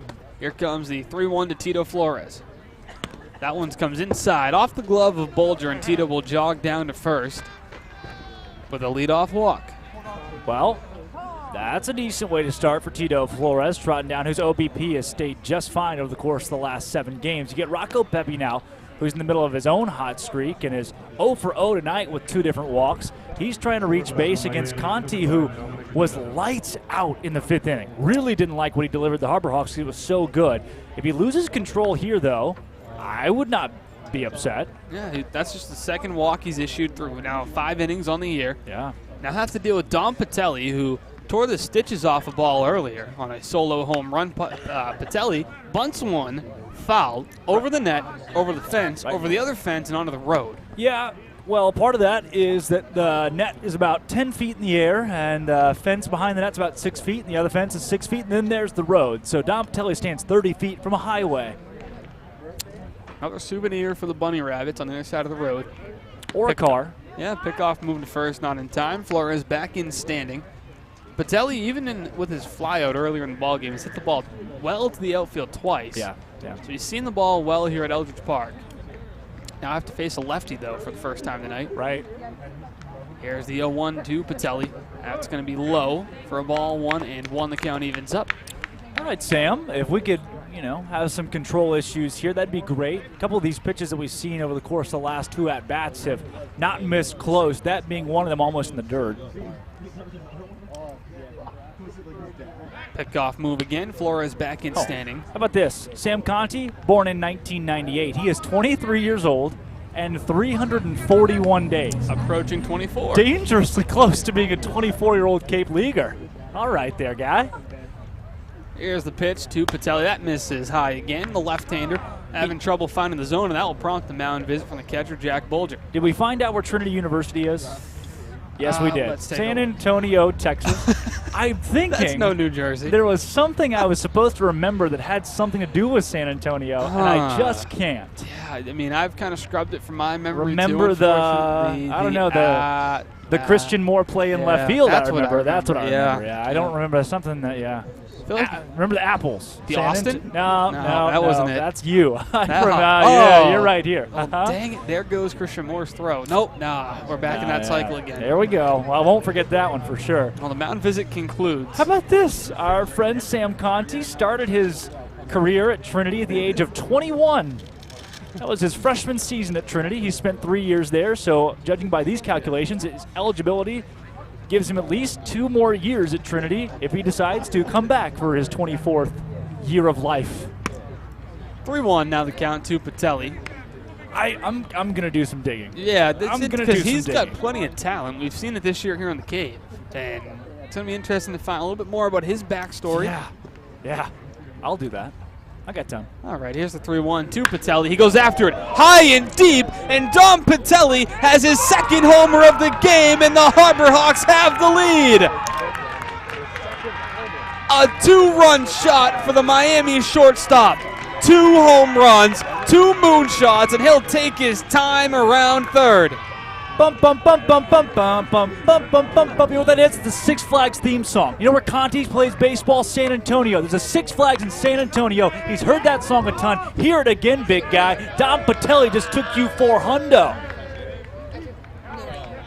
Dom Patelli has left the yard twice on no doubt home runs with a wood bat, this time against a left-handed pitcher. Oh, my God. And the Hawks have the lead. That car, you see that? It hit a car. Maroon car, SUV Maryland plates. It plunked that sucker. Holy cow, he hit it that far. And the bullpen is fired up. The Hawks are fired up. And you want to talk about responses, they do it again. They give up 2 runs. They lose the lead. They come right back, take the lead, and now Rocco Pepe at the plate. Wow. Do it again. Do it again. Call the same play. See what they can do now. Still nobody out here in the top of the 6th inning. Pepe had a breaking ball but fouled it off. You know, Dom Patelli has 3 home runs on the course of the year. The Harbor Hawks now have 9 home runs. So he has math, a third math, of the yeah. I took ideas in mathematics. We at least had that. I had the idea of what 1/3 is. 33% of the Hawks' home runs have come from the Miami shortstop. Rocco Pepe does damage to left. Is it fair?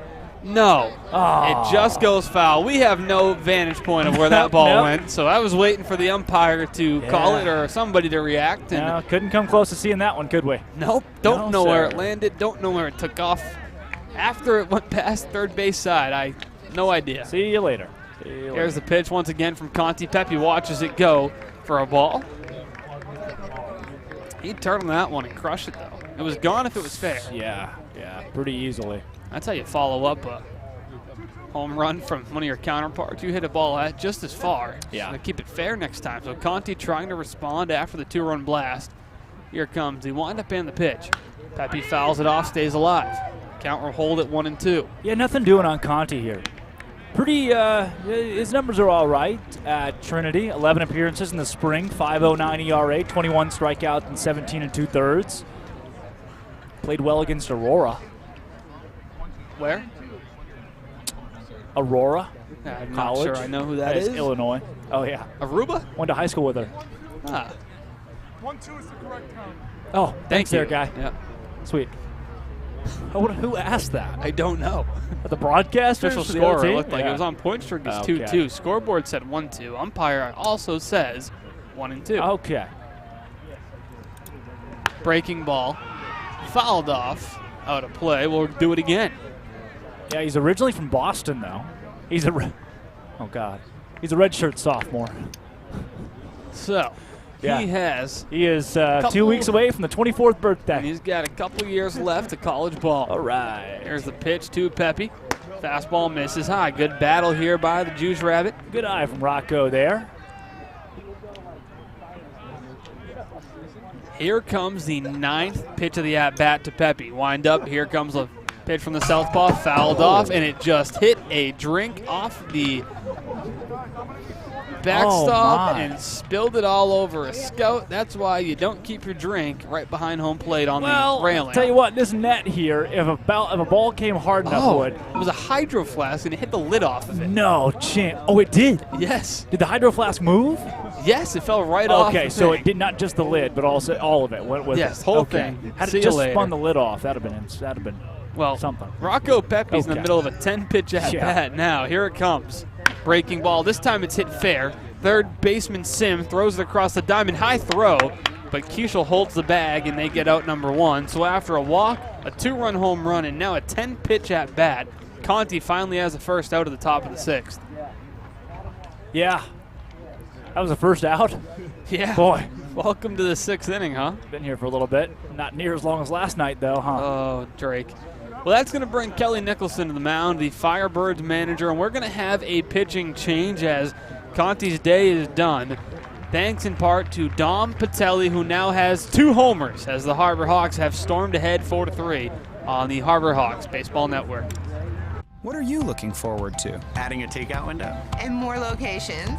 Paying off my student loans. Juggling my 4 small businesses and staying sane.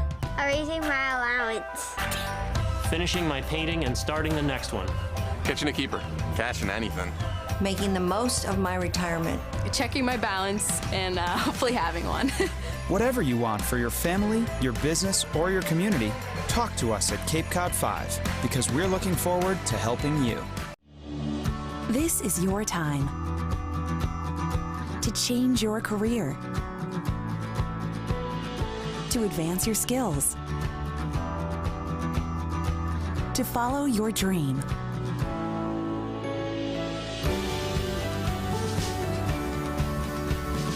Curry College continuing in graduate studies. Tomorrow is coming. Be ready. Coke Zero is now Coke Zero Sugar, with great Coke taste. Some people were excited to hear the news, some were skeptical. So we're not gonna have the star of the show you're watching come out and say, "You'll love it." No special jingle written by this week's hottest pop star. No famous internet celebs who happen to be holding the label just so. Okay, maybe just one little pour shot. The only thing that will make you believe Coke Zero Sugar has great Coke taste is trying it yourself. Ice cold Coke Zero Sugar. Try one today. From Buffalo, New York to the mound in the Cape Cod Baseball League, welcome in left-hander Josh Allen. Unbelievable. How about this? A guy comes from really a heartbreaking playoff loss in the fall to the mound. And it's funny. I Googled, all the pitchers that come out, I Google them and try to look up stuff and talk about them because you can't research every player on a team. So I Googled Josh Allen, and wouldn't you know, he's not the first guy to come up. No. We got to do some digging here. Unfortunately, Josh Allen on the mound here shares the same name as an MVP candidate who plays for the Buffalo Bills, but this Josh Allen's a left-hander from Duke. New York Met. So we are New York 0 Met. for 2 on Jacksonville Josh, Jaguars defensive end. Tried Googling Josh Allen baseball. Nope, nothing there either. So. Tried Duke this time. Duke, Josh Allen, sure Duke they had a baseball. football player who played I bet. Josh Allen, Duke. Or basketball, I bet. They play basketball. They do that. This Josh Allen, he's only 21. Oh, okay. So, yeah, we got a more reasonable. So Allen, the lefty, is greeted by the left-handed hitter Riku Nishida, who watches a strike. 7 games so far for Allen, 14 innings pitched, 12 punch-outs. Remember that time that I really wanted Sam Conti out of the game because he was playing so well? Now you don't. That's a long time ago. I'd welcome him right back, open arms. Allen, that's a ball, and they'll check over at third to make sure Riku pulled it back. Jeff Marzell, the third base umpire, says yes, indeed, Nishida did not go. He pulled his bunt back, 1-1. Yes, indeed. He did not. He did not go. Yeah. Yeah, you got me right there for a second, too. Yeah, I got you hanging on every word. Whoa. Time is called. Mickey Garcia says that was my time. Oh. Nobody called it. I wanted it. Okay, that gives Riku a second to brush the plate off and crouch down a bit. He'll bring the bat, wind it up, get ready from the pitch from Allen, as Nishida was still moving around the box when he was winding up. All right. 2-1 the count now. This Josh Allen has pitched in 7 games, 14 innings on Cape Cod, 13 hits in those 14 innings, 12 strikeouts, 3 walks, great control. Yep. 5 earned runs.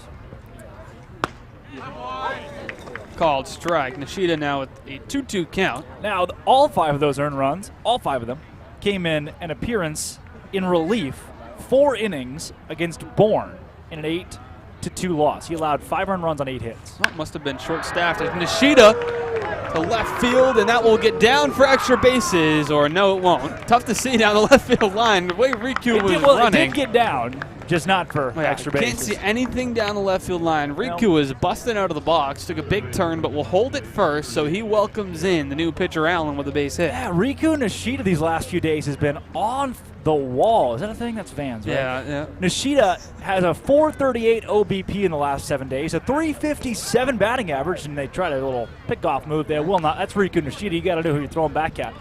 He's been caught on that like 7 times, by the way. So. But Nishida also has 6 stolen bases in the last 7 days, and he leads the league in stolen bases. Here comes another.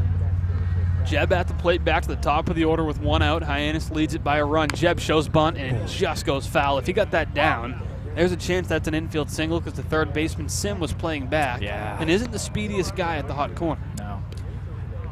Josh Allen, not that Josh Allen, this Josh Allen. Not that other Josh Allen. Right. This Josh one Allen on the mound. Having a staring contest with Nishida at first base. You think their scouting report says this guy is fast? Yeah, it says, well, he's fast. He's going to run. You also have a good shot at picking him off. The way he's danced around there, another pickoff move. This time Riku back in standing. Wouldn't you know, I'm sitting on a drain. You see this over here? Yeah, it's not even a a metal cap. It's a plastic drain cap. A lot of trust. A lot of trust going on tonight at Eldridge Park. Yeah. The historic. Pickoff move again. This time it's blocked by Keisha. It was low, and Nishida's still safe. Well, if we get down to one broadcast, it's because Drake is now floating away down the drain towards the Atlantic Ocean. Yeah. I think that one goes to Pacific, actually. Oh, yeah. It's one of those cross-country drains. It's one of those Amtraks. Yep. Amtrak drain. Oh, hello. Yeah. Oh, Nishida goes. Nishida gets picked off. The throw to second. He's safe. They got Nishida going over to first. He took off right away, slid under the tag, so effectively a stolen base by Riku. Yeah. No, Josh Allen threw about 7 pickoff moves, and Riku said, listen, you're not going to get me. So much so, you don't have to throw a pitch. I will steal this bag. Takes off. gets in what should have been an easy pickle, but Riku Nishida is just that fast. So the stolen base leader in the Cape Cod Baseball League adds another, puts a man in scoring position for the top of the order, Mitch Jebb. Here comes the pitch from Allen. Oh. That misses a bit high, I'd say. Count evens up at 1-1 with one away. Look, he's probably out. Nishida's out at the major league level, right? Yeah. But speed translates. That guy is fast at the major league level.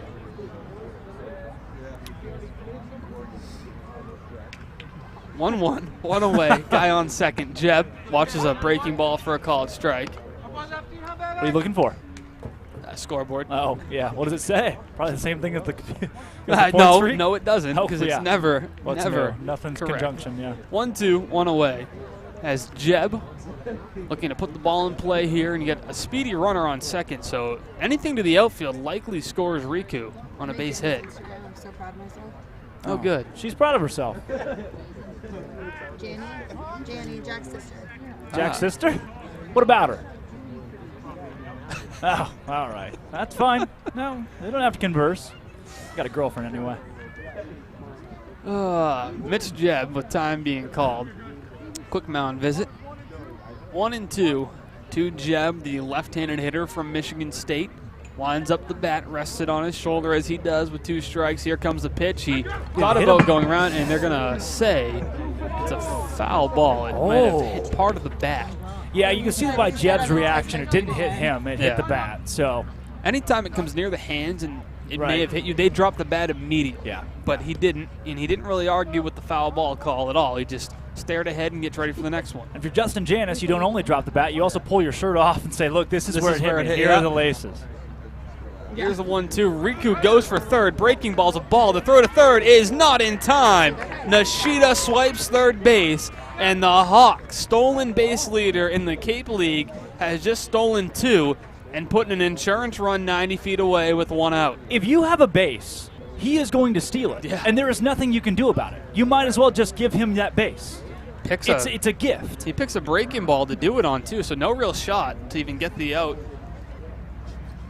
2-2 now to Mitch Jebb. Here comes the pitch from Allen. Jebb throws the bat at it, stays alive. Dude, there's got to be like 600 baseballs in those trees just from this season alone. You want to go look after the game? Maybe sell them back at $1 a piece? Yeah, that poison ivy on your left and right heel. Yeah, I can do that. I could probably match you. Where'd that come from, McKee? That's free for you. I think you know. I think you recognize that poison ivy. I do. Here's the 2-2.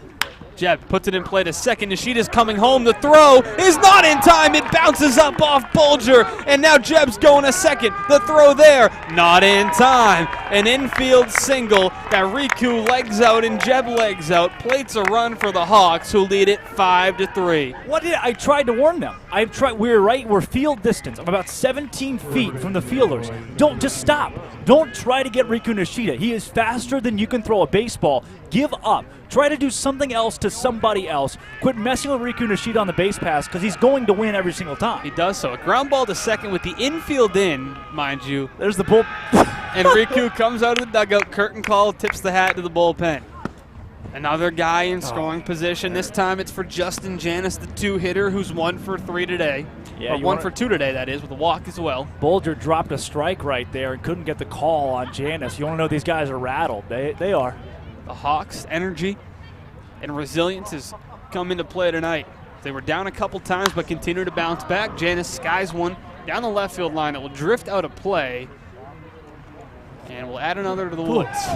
You ever go to a baseball game and the entire bullpen is sitting there without, any really care for a baseball game? Well, not the case for the Harbor Hawks. Those guys are all on the fence right now, leaning up over the fence, screaming at the guys on the field. Yeah, they are into this game, which their team leads it 5-3. That one's off the glove of Bulger, and it's going to be a ball 2-1 now to Janice. Here's what I like about Bulger. He's dropped the last couple of pitches that he's seen, but he pops right back up and comes right back behind the plate. We saw last night some catching woes for Bourne, and heck of a catcher at Vanderbilt. Yeah, you can tell that you had 2 Vandy catchers back-to-back nights. Yeah. One of them plays a lot. That one misses outside, 3-1. The other one, well, not so much. I mean, that's a program that just produces pitching studs, too. And especially in recent years, Jack Leiter, top 5 pick. Kumar Rocker. David Price? David Price, yeah. That's not top last 5 years, though. No, a little bit longer, but another stud. No, it's not. Here's 3-1 to Janice. That's high for a ball. Justin Janice has his second walk of the night. Third time he's reached base safely. Ba-dum, ba-dum, ba-dum, I know that one. Yep. Jaws. Yep. New York, New York. Yeah. Yeah, that was that's going. awkward. Start spreading the news. Yeah, it's Nolan Shaniel time here. Nolan Shaniel, pretty good at the whole baseball thing. He's been really good at the whole baseball thing in the last 15 games. He's hit in 12 of his last 15. Which Hawks are hot? Well, this is one of them, and if I know anything about this ball game, that right field fence is short enough for the Harbor Hawks. Here comes the first pitch to Shaniel. It's a breaking pitch from Allen. It's a called strike. Yeah, I don't know if I give Shaniel a fastball. You can't, right? I don't know if I Especially in this do. situation. You want him to roll over on something soft. I mean, especially when Allen's fastball is not overpowering. Here comes the 0-1. Runner's going. Jeb stealing third. The throw down is not in time. It's off the bag. Holy cow. Bulger's throw pulled the third baseman Sim way off the bag, and the Hawks continue to run. Jeez, you know the Harbor Hawks, it wasn't even a double steal. Janice stayed at first. You know the Harbor Hawks came into this game third in the league in stolen bases. They were first, dropped back to third, and said, yeah, we don't like that. We don't like that very much. We'll take first back. Thank you very much. So runners on the corners now. Janice stayed put. Probably a wise decision because if Orleans has the advanced scouting, Janice is not a stolen base guy at all, so they might just go to second with that. Hey, Austin, is a 5-3 lead safe? No. Okay. Not at all here in the Cave League, so keep running. Here comes the pitch to Shaniel. That's a back pick to first after the ball, and back in safely is Janice. The count moves to 2-1. Look, I get it. Back pick, not a bad idea there, but you're in a dangerous scenario when you're tossing the ball around this diamond for Mitch Jeb to steal home for the second time this season. If that ball bounces or for any reason second comes out of that glove, Jeb is home. Here comes a 2-1 breaking ball outside. Shaniel firmly ahead now, 3-1. Now if you got to give Shaniel a fastball in the zone, anywhere in the zone, this guy can go the other way pretty quickly. Got a couple of pull hitters, Mcconnell behind him. Dangerous. Allen comes set to 3-1. That's going to find the outside part of the zone. 3-2. All right, here Nolan, sporting his new shaved haircut with the mustache. The one all around. Ooh, something. It is courtesy something. of the Pepe Barbershop. Yeah. Here comes the 3-2. Ball 4. Shaniel draws a walk, and the bases are now loaded with one out. Whew. Sunday morning, they woke up fighting mad. Sometimes when it rains, it pours for pitchers. That was the case for the Harbor Hawks in the 9th inning, top of the 9th last night. And it's the case right now for the Orleans Firebirds. You got to strike. You got to strike while you have the opportunity. Last night was a learning scenario for no lead is safe, ever. Nope. Continue to try to attack, and the Hawks would like to do that here. Up 5-3, bases loaded. Mcconnell goes after the first pitch, fouls it off his foot. Mickey Garcia calls it right away. There's not a clock. You're never down by too many. Right. They took the baseball clock out just a while back. That was back when they started allowing the NL teams to play the AL teams in the regular season, which wasn't that long ago, by the way. So after they removed the clock, you got a shot. And Orleans certainly has a shot to come back in this one. We saw it last night. Oh, we did. Yeah, Teams can pour it on in bunches here in the league as McConnell turns on that one, but just got out in front of it. It's foul. Whoa. And there was a fan one-handed that one off the hop and pulled it back Heck of a snag out there in right field. Very nicely done. The crowd's thinning out a little bit. Still a really good contingent. It's been just about 2 hours. Sun has set now. It's getting cold. You're not here for the 50-50 raffle. I'll take it. If you've already left and your ticket needs to be taken, take $3,000 tonight. Here comes the pitch to McConnell. Misses at the eyes for a ball.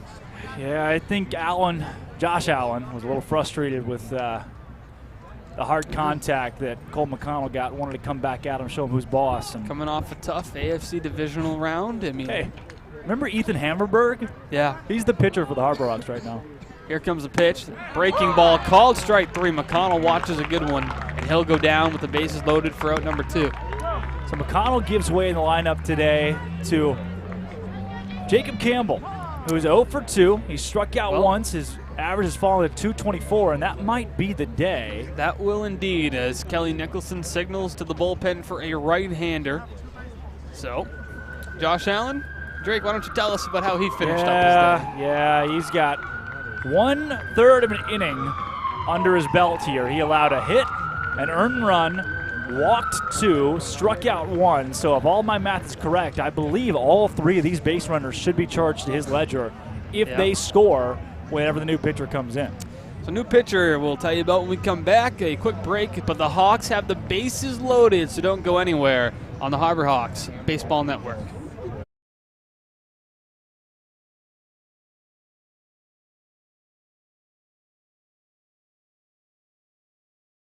When it comes to buying or selling a home, you need a partner, not just an agent. For over 50 years, Gibson Sotheby's International Realty has set the standard of excellence and performance. A seasoned team that has thrived throughout all markets. Our agents live and work in your neighborhood and understand you. We are over 170 agents strong, backed by an in-house marketing team and global reach that is second to none. From studios to penthouses, purchasing to renting, our team provides unparalleled real estate services. This is your time to change your career, to advance your skills, to follow your dream.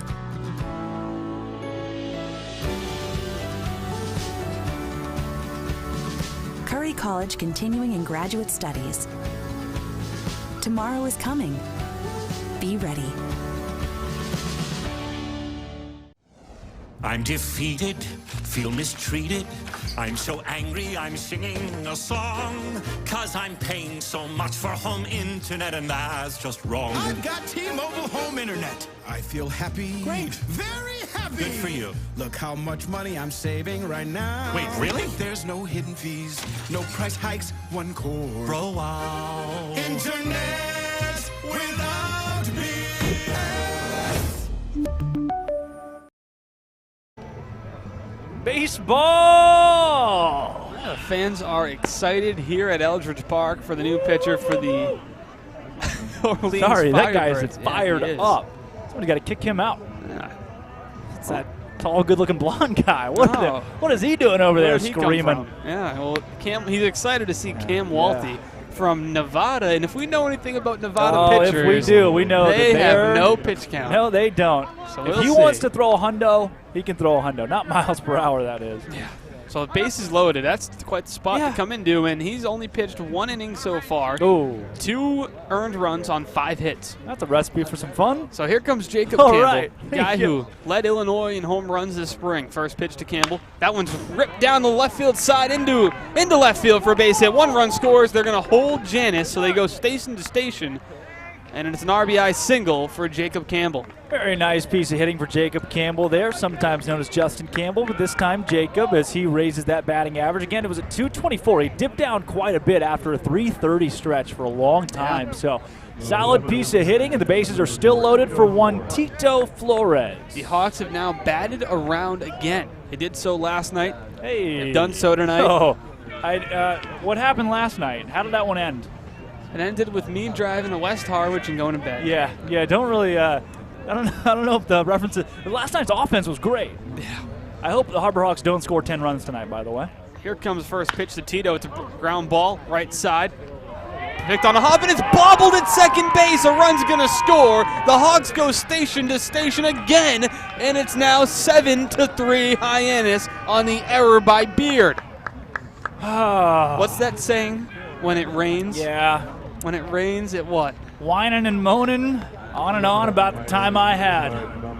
Yep, there's the second couple of lines in that verse to When It Rains, It Pours by our friend Luke Combs, and certainly applicable in this scenario as it was last night in the game. The Harbor Hawks lost 18-10. Well, look who's at the plate now. All right. A man who has 2 home runs tonight, a 2-run shot and a solo homer. A guy who had 2 grand slams at Miami this year. First pitch to Patelli with the bases loaded to called strike. Dom Patelli. Dom looks real nonchalant right now. Yeah. Dom looks real nonchalant. Like I'll just do it. That baseball. I'll just do that baseball. Bases loaded, 2 outs, 7-3 the Hawks lead it. Walty on the mound brings home a breaking ball that misses, counts even at 1. I promise. He's just gonna get a run to a ball. Just kind of loft it, kind of sky one into right field. That'd be nice. All these nerves will be for nothing. He's not going to hit a home run here. There's just no way. Hasn't been a bigger spot in quite some time with the excitement level where it is. 2 homers already tonight for Patelli. Here's the pitch. Breaking ball outside, 2-1. Everybody in the ballpark for the Harbor Hawks has their phone up, their camera out recording, and it just doesn't – this is not where guys hit home runs. There's no way that Dom Patelli can hit a home run. Trying the good old – Whoa, don't say it. All right. Don't say it. Cam Walty on the mound, bases loaded. 7-3 Hawks. Here's the pitch. Called strike. 2-2. If you're going to take any of them for a ride, that would have probably been a fun one to do. Vitelli knew it after it went by. He kind of gave a look like, oh, I missed. Let that one go. It was a good one. Strikeout would be funny. I mean, you know. Bases loaded. Come on. 2 outs. 2-2 the count. Walty comes set. Here's a 2-2.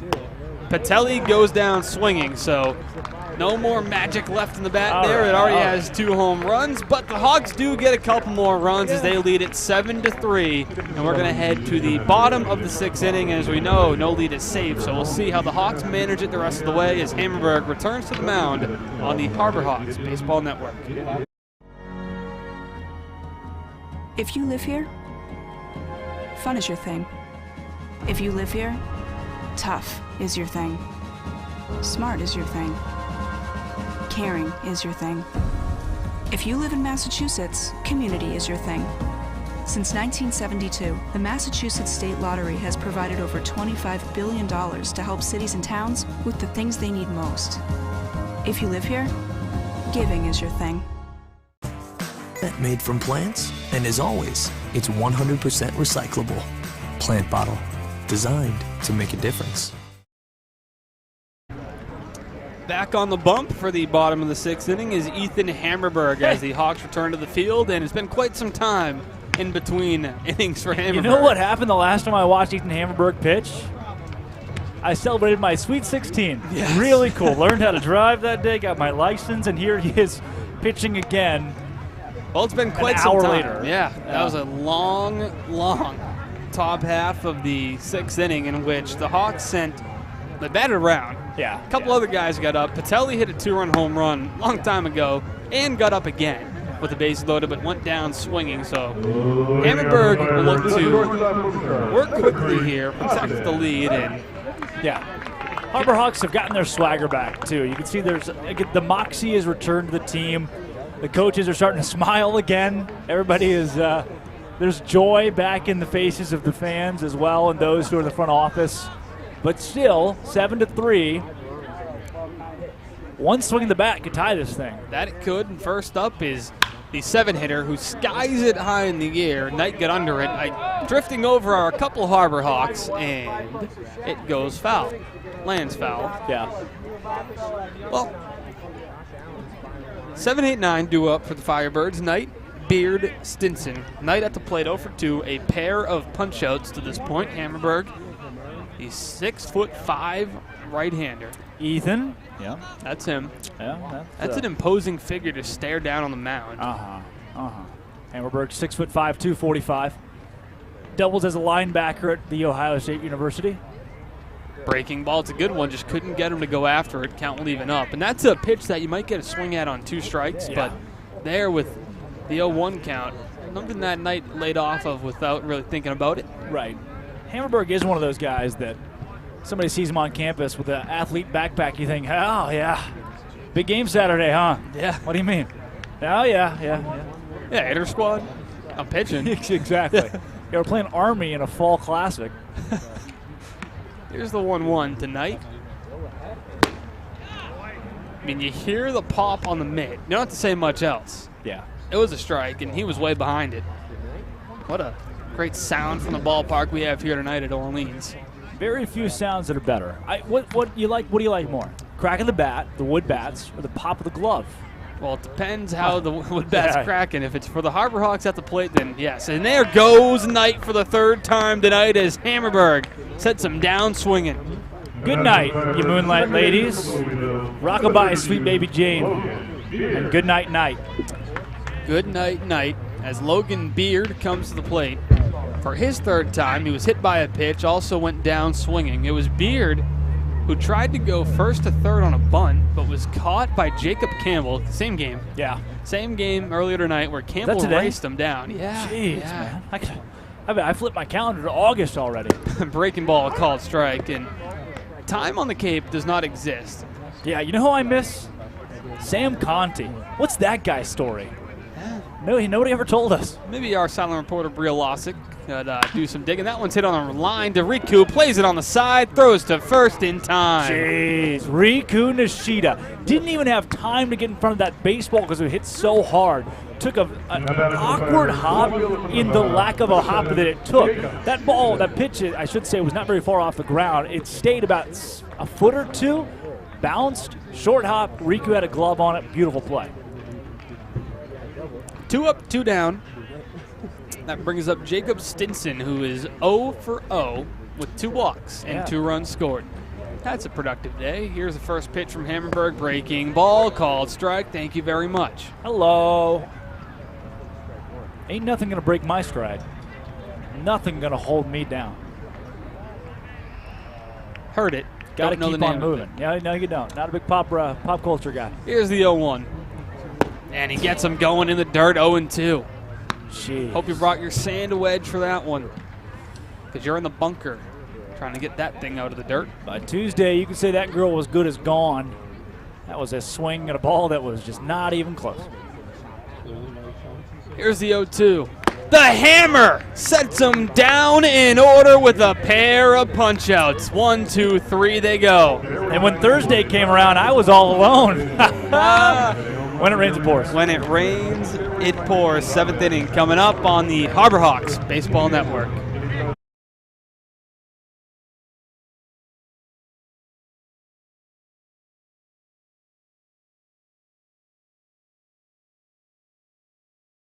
Traffic is treacherous. There's a fender bender on the pike. Gonna be a wicked commute. The expressway's backed up to the gas tanks. Gridlock. Crawl. Snarl. Jam up. Bottleneck. Log jam. 128 is a parking lot. You'll be late for supper tonight. Keeping your car road ready is what we do best.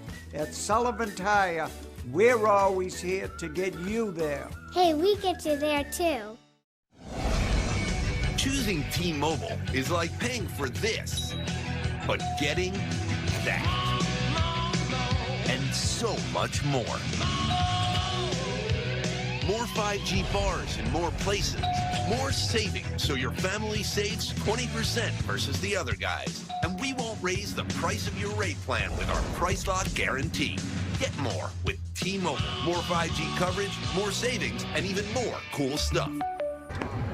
7th inning from Eldridge Park. Austin Dakuta, Drake Toll in the broadcast area. Yeah. There's some sand underneath us. Not a booth. You know, sand's a pretty easy commodity to come by around here. Yeah, drive about 10 minutes any direction to find a beach. It's funny, we just got the new center field camera, and we, Judy Walden Scarifile was generous, donated us a ladder. Said you should put in some sand, sand buckets out there. Well, yeah, I know some sand. We can get some of that for cheap. Pick your beach. That one's inside to Pepe for a ball. Cam Walty back on the mound. Rocco Pepe has been good at doing baseball the last couple days. Had 3 RBI yesterday thanks to a home run turn triple. Ooh, up and in on Pepe for a ball. Right there, Walty. Yeah, not going to let anybody get comfortable. No, okay. sir, Cam. No, thank you. Yeah, Cam has had a tough year coming into this one with the 18 ERA. Just the 1 inning of pitching. Yeah, that'll do. Here's the windup in the 2-0 to Pepe. That's inside, 3-0. Rocco's already walked twice tonight, and Walty's in danger of letting him go for the 3rd time. Yeah, these teams have both played games for 7 days-ish in a row, I believe. Tomorrow's a, quote, off day with Fenway Day, so you're getting down to the doldrums of your bullpen. 3-0 to Pepe. Oh. Ball 4. 4-pitch walk to start things off in the top of the 7th, and that'll bring up Riku Nishida. So I went for a drive to clear my mind, ended up at a shell on I-65. Nishida at the plate now, came into this game batting over 370 in the last week, and that average is not going anywhere fast. This guy keeps stealing bases, keeps doing things where he's, just making you really hate playing against him. Well, 2 for 3 tonight with an RBI, a run scored, 2 stolen bases, a web gem. What else? What else is new with Riku Nishida? Riku. Another day at the yard. Riku first pitch called strike. Nope, and not a real thing. Yeah, it's the low strike's been called twice tonight on Nishida. Yeah, that's one of those that Mickey Garcia is just saying, hey, you can have that one. We had some of that last night. No, we didn't. Even in an 8-run game in the 9th inning with a position player pitching. That zone was as tight as ever. Got a little microwave, and that's all you get. The 0-1 to Riku. Thought about bunting, pulled it back, 1-1.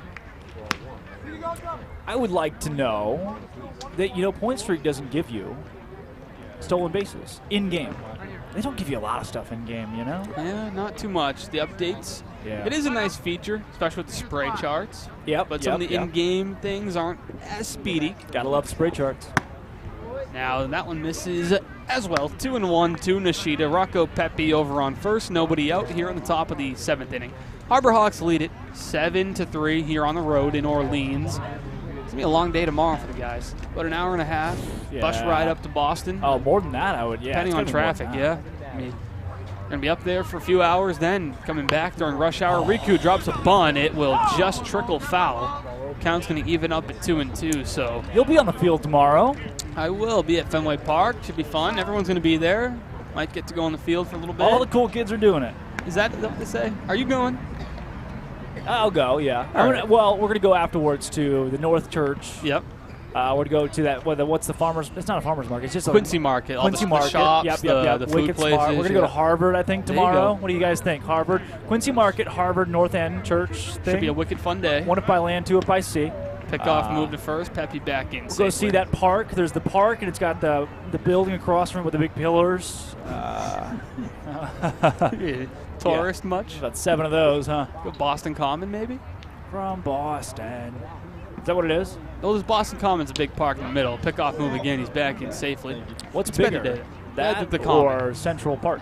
Oh, Central Park, I think, yeah. I've been to the Common quite often. Boston's my favorite city in America. Always has. Not always. Started about 3 years ago, yeah. Really? I went my junior year of high school, really which was actually in the 3rd inning last night. Yeah, right.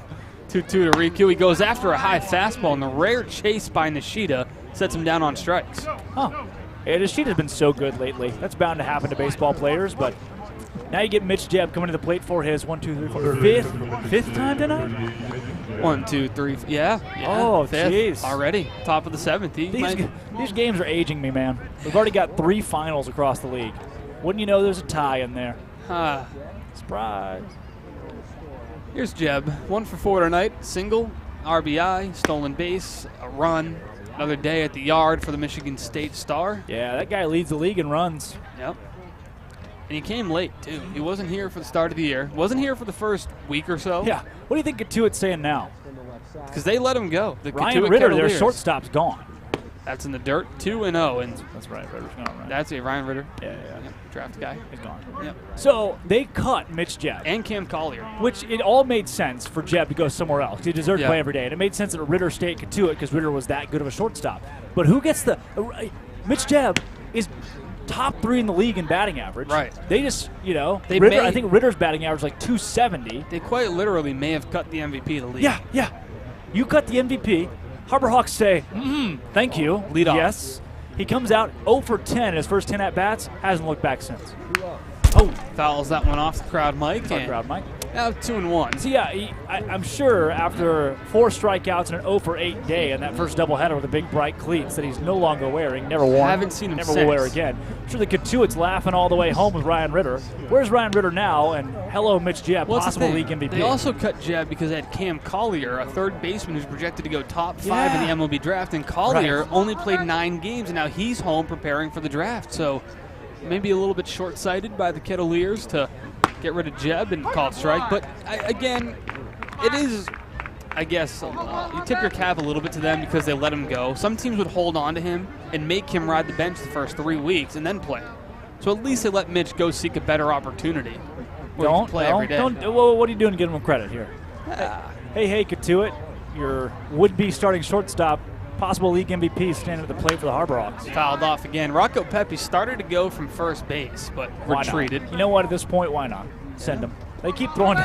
They keep throwing over to him. I got bad news for you. Rocco Pepe's the 5th fastest guy in the lineup today, if that. I mean, they're just that fast. The whole lineup, besides maybe 2 guys, are capable and good base stealers. Which 2?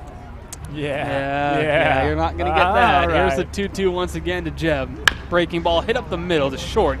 The throw onto second is going to get 1 out, and that's all they'll get. Fielder's choice gets out number 2, so Jeb will take over first base. Pepe heads back to the dugout, and Justin Janice heads to the plate. All right, Cam Walty, he's doing all right here today, settling in a little bit. And now you get Janice at the dish with Mitch Jeb over there at first base. And if you're Eric Beatty, do you give the signal across and let Mitch Jeb steal? That guy came in today with 11 stolen bases, 3rd in the league. I'd say so. 2 outs, right-handed pitch. Pick-off move, and Jeb hasn't even took his lead yet. Wow. That was a funny one. Oh, it's a balk. Oh, it's a balk. Yeah, it is. Jeb's going to get second base. Oh, man. You know what? Didn't even have to steal it. Why not steal 3rd now? Yeah, mine as well, right? Why not? So balk moves Jeb up to second. Yeah. He thought Jeb was leading, but he hadn't even stepped off the bag. Nope. Didn't throw the ball. Yeah. You just balked with a base runner standing on a base. I don't think there's been an easier move from first to second on a balk ever. No, there hasn't. So Janice now with a man in scoring position. The Hawks lead at 7-3, a chance to add on here in the top of the 7th. Jeb with a big lead at second, and another balked balk. again. He did it again. My gosh. All right. Walty's balked Jeb from first all the way to 3rd without throwing a pitch. Now, here's a theory. I mentioned it earlier. I asked them, stop trying to get guys out on the base pass. They're going to steal your bases. So if you balk twice without the base runner even flinching, you're nullifying the stolen base opportunity, thus saving yourself the embarrassment of allowing more stolen bases. Honestly, hats off. In the dirt for a ball to Janice. Do you balk again? No, you don't. If it's me, I'm going to balk right here. Well, there was no argument from the Orleans dugout on either one. I don't think I ever balked in my career, by the way. No? Yeah, that long and strenuous career with that four-seam fastball that pushed you to success, that one's outside. Well, it had a natural cut to it, so most hitters couldn't figure it out, and it would just come. Next thing you know, it's in the strike zone. Bada bing, bada boom, you're in the dugout, and I'm cut from the team. It's always so beneficial as a play-by-play guy to have a color guy with a plethora of baseball experience sitting next to you who's done it at all the levels. I can tell you the last time Little I threw. league, instructional, you know, T-ball. I mean, 3 strikeouts. You just last time I pitched.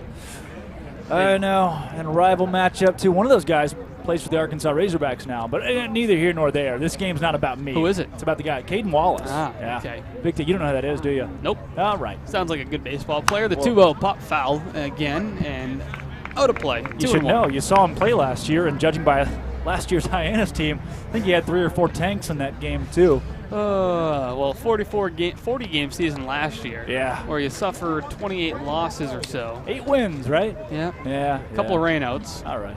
Can't say that was a bad thing. Here's the 2-1. That one's hit hard between first and second, and it's past the diving glove of Beard, and walking home is Jeb. He balked him to second, balked him to third, and Janice singles him home. Hawks lead at 8-3. Told him to balk. Tried to tell him. Would have saved an RBI for Justin Janice.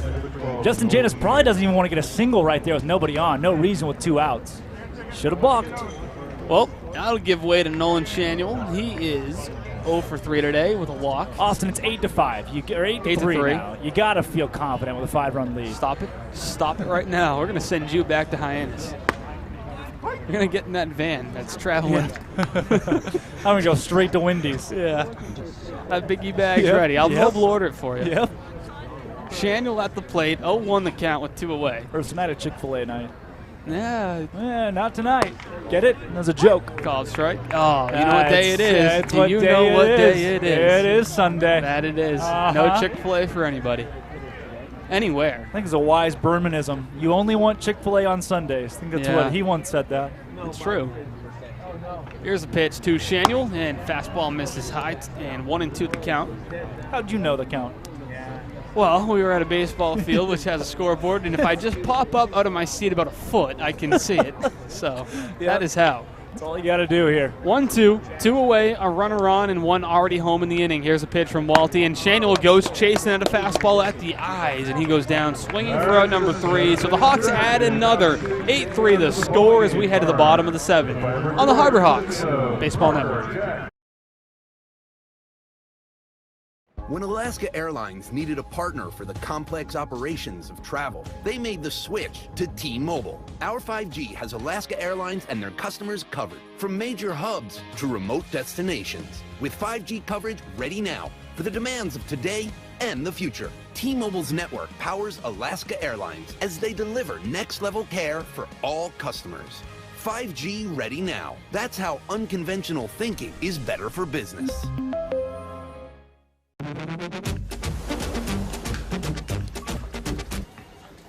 Tastes like a Coke. We nailed it! Coke Zero Sugar. Have they nailed it? Sounds like they really nailed it, huh? Nailed it. And that's when you said...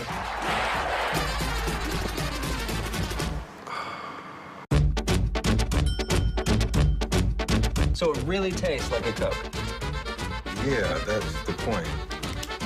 So then I was like, get this. The Harbor Hawks are winning 7-1. There's no way they can lose the game. And then guess what happened? Final score, 18-10. Well, that was last night, Drake told, but tonight... Are we back? We are back. Okay. 8-3 the score here at Eldridge Park. And, well, before we get going and tell you about the picture... I was telling you about last night's game. Yeah. That was kind of a callback, if you will. Was it? It's kind of a callback, if you will. Yeah, well, news to you. I don't have the T-Mobile ad in front of me. I have the Mass State Lottery ad. So as much as you can try to segue that in. Okay. Yes. Now, before we tell you at home about the new pitcher, you're going to have to hear about the Massachusetts State Lottery. As a proud sponsor of the Cape Cod Baseball League, the Mass State Lottery has celebrated the games we love playing, from the baseball diamond to the many lottery games that help support all 351 cities and towns across the Commonwealth. So here's to 50 years of winning. And 50 more. Thank you. Limited time. So, yep, limited Get time. your lottery ticket now. It's going away soon. 50 years will fly by. I went skydiving, Rocky Mountain climbing. I appreciate the attempt to segue in our sponsorship read, but unfortunately... Use that later. Didn't have the T-Mobile one handy. Come prepared next time, Oh, huh? it's in the binder, but yeah? you get what you get. All right. All right, so bottom of the 7th inning. And Sounded like a snake behind us. It was just a Lenny. It was just Lenny. Yeah, he's one of the league interns. I think they put on bug spray. I can smell it. That's what it is. Smell it. It's not Is me. it the unscented? I forgot about that. The most pungent, unscented bug spray of all time. Oh boy. So bottom 7 now. How do you market? How do you test that? You bring a guy in that can't smell and say, "What do you smell?" I don't smell anything. That's a Holes reference. You ever seen that movie? No. I don't smell. Wait a minute. No, anything. I've read the book. I read that book. Armpit? Yeah. Zero? Stanley Yelnats? Yeah, I remember that name. What did they call him? What was his inmate name? I don't remember. I don't either. Anybody know? Okay. So Isaiah Rhodes, the new pitcher for the Hawks, a right-hander with a funky delivery, a little bit of a sidearm action. That one misses for a ball. Yeah, I would say a bit of a sidearm. The guy he's really just reaching out for it. Travis Honeyman, the top of the order, due up. Honeyman, Furman, Kiesel, 1, 2, 3. Yeah, it's a tough place to start the lineup there if you are Rhodes. So far this year for Rhodes, 3 1/3 innings pitched, called strike, 1 run, 5 hits, 6 strikeouts, 1 walk. So doesn't walk many, but sometimes he's in the zone a little bit too much. Hangs that breaking ball a bit, but when it's on, it's real good. Yeah, it is. If you're a hitter, you like a breaking ball in the inside part of the plate, it's probably what he's going to give you. That sidearm action sometimes telegraphs the pitch if it leaves it up. Breaking ball there, and it's a good one. Nice. 1 and 2. Well, that's the thing. If you're coming from the sidearm slot on the right side against righties, if you throw a ball to the outside, it gives them a lot more of a view of the ball over the plate. So you're trying to go inside mostly on righties on a ball that may start at the bottom of your back end and end in the zone. Shakes off the sign from Jacob Campbell. Comfortable spot here for Rhodes to work in. Low stress, and compared to where he's been brought in before. He's been brought in a couple of times with the runners on. So now he gets a start at the top of the order, but with nobody on base. Well, he pitched on July 7th in a game where the Harbor Hawks gave him 10 runs to work with. They had already allowed a dozen of those, though, so didn't work out too well for the guys in blue.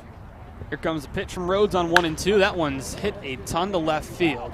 Flores is moving in, and he'll make the catch for a loud out number 1. Yeah, that ball was skied, but I'll be honest with you. look, we see a ton of baseball players, obviously. You can filter in and out, especially pitchers. And not every one of them can be elite. Not every one of them come in Cape Cod League ready. And that's why you see a lot of transition, especially in the first few weeks. First time we looked at Rhodes, you thought, all right, guy from Southern Miss has pretty good stuff. Velo's not overpowering. What makes him special? Comes out, he didn't get shelled necessarily that first appearance against YD, but he struggled. Visibly struggled, allowed a few really nice, a few solid contacts. So the jury was out. Comes back in his next performance as he's got a ball outside there against Wareham and looks really great. 5 strikeouts and 2 1/3. So if the question mark was there for Rhodes the first appearance, he's proven he deserves to be there, and he's a great pitcher. The first outing, there was a hard hit double, but the second one, although he did allow 4 hits, none of them felt like they were really scorched. Here's a pitch to Furman, who is now ahead in the count 2-0. Only 1 walk, too, over the course of his 3 1/3. I know that was a big question mark, and maybe that doesn't sound like the best. Okay, he's walked a guy in 3 1/3. You don't get a lot out of that sample size, but we've seen decent control when he needs it. And he's faced 17 batters. So just 1 walk, that'll be okay down the stretch. That's a called strike, 2-1. Nice job getting back in the zone.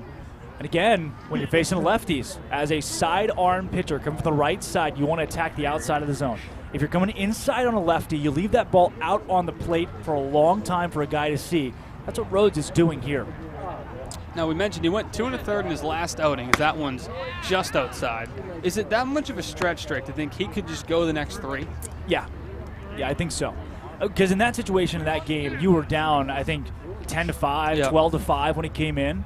So I'm not sure they necessarily wanted to go 2 1/3 with Rhodes, but it's a situation you're put in. Only 3 days ago, by the way, so pretty short rest for the guy. That's a ball.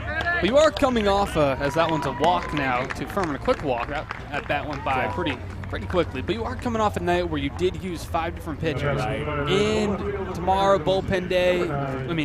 Day at Fenway Park where you're going to be throwing bullpens. How many guys do you really have available? Yeah, you can't go. Jordy Allard. You could probably go to Jordy Allard tonight. That's probably next, yep.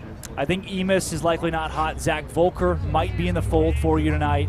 He pitched a few nights ago. There's not a lot out there. Yeah, no. We've already used Hammerberg. Yep. Barry was a starter. Kodo's certainly not hot. Yeah, it'll be interesting to see how they manage it. First pitch now to Luke Kuechel. You use the arm of Langenberg and Driver, both in a loss that was 18-10. Gabe Starks did pitch 2 days ago, so he didn't go super well for him. But Wes Burton's hot tonight. That might be it too. Wes Burton, we could see.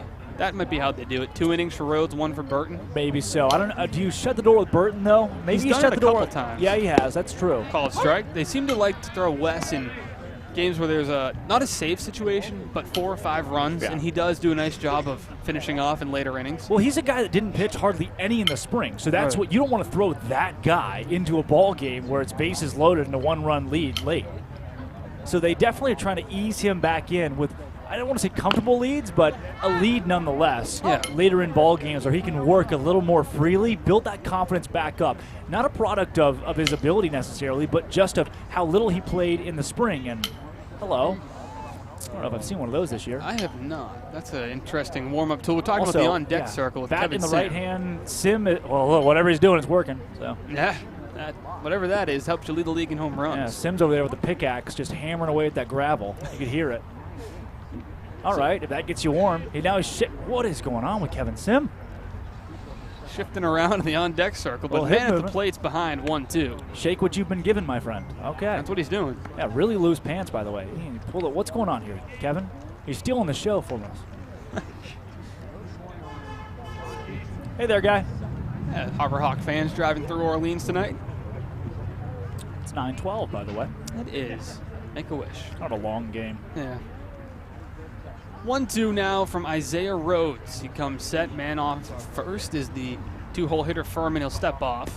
And time is called by Campbell. These two trying to get on the same page here.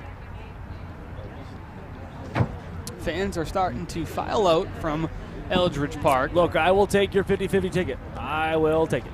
I'll give you half of it. All I need is that $2,000. I'll cover the rent. Will play from me. Will play for me. Yeah, on Cape Cod. Will it? A week, maybe? Jeez. Oh, boy, look at this. Born Brave. The sun is officially set. We're still playing baseball. Jeez. The Born Twitter. Ruthless. Taking No prisoners the last couple days, including for the Harbor Hawks. Today, Katuit is their victim. So here comes the 1-2 from Rhodes as he comes set. Furman off at first. Here's the pitch. Fans Kiesel. What a breaking ball from Rhodes, and that's a big out number 2 as he sets down the 3-hitter. Start spreading the news. I'm leaving today. I'm going to be a part of it. The Isaiah Rhodes villain origin story starts now.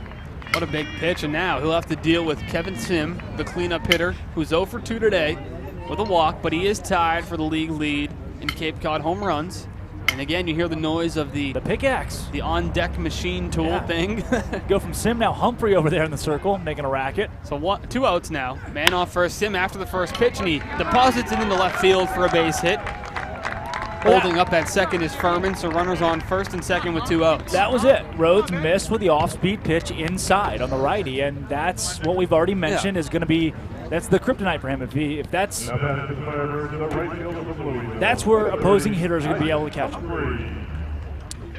And luckily that one wasn't damaged too hard. I mean, right, it was especially between against short Sim, and third. Yeah, Sim could have done further damage. Yeah. Got to be careful now to the left-hander, Isaac Humphrey, who's 0 for 2. He's also been hit by a pitch. The business economics major at Louisville stands in the left-handed hitter's box and takes a first pitch outside and a bit high maybe from Rhodes. What's GPA? I don't know. I'll have to ask him after the game. Okay. They don't exactly publish Where's those Bria? information. Bria. We just get down there. All right. See what Sam Conti's deal is too, please. His strikeouts to walk were good at Louisville as well. 44 walks, 50 punch-outs. Right about even. Here comes the 1-0.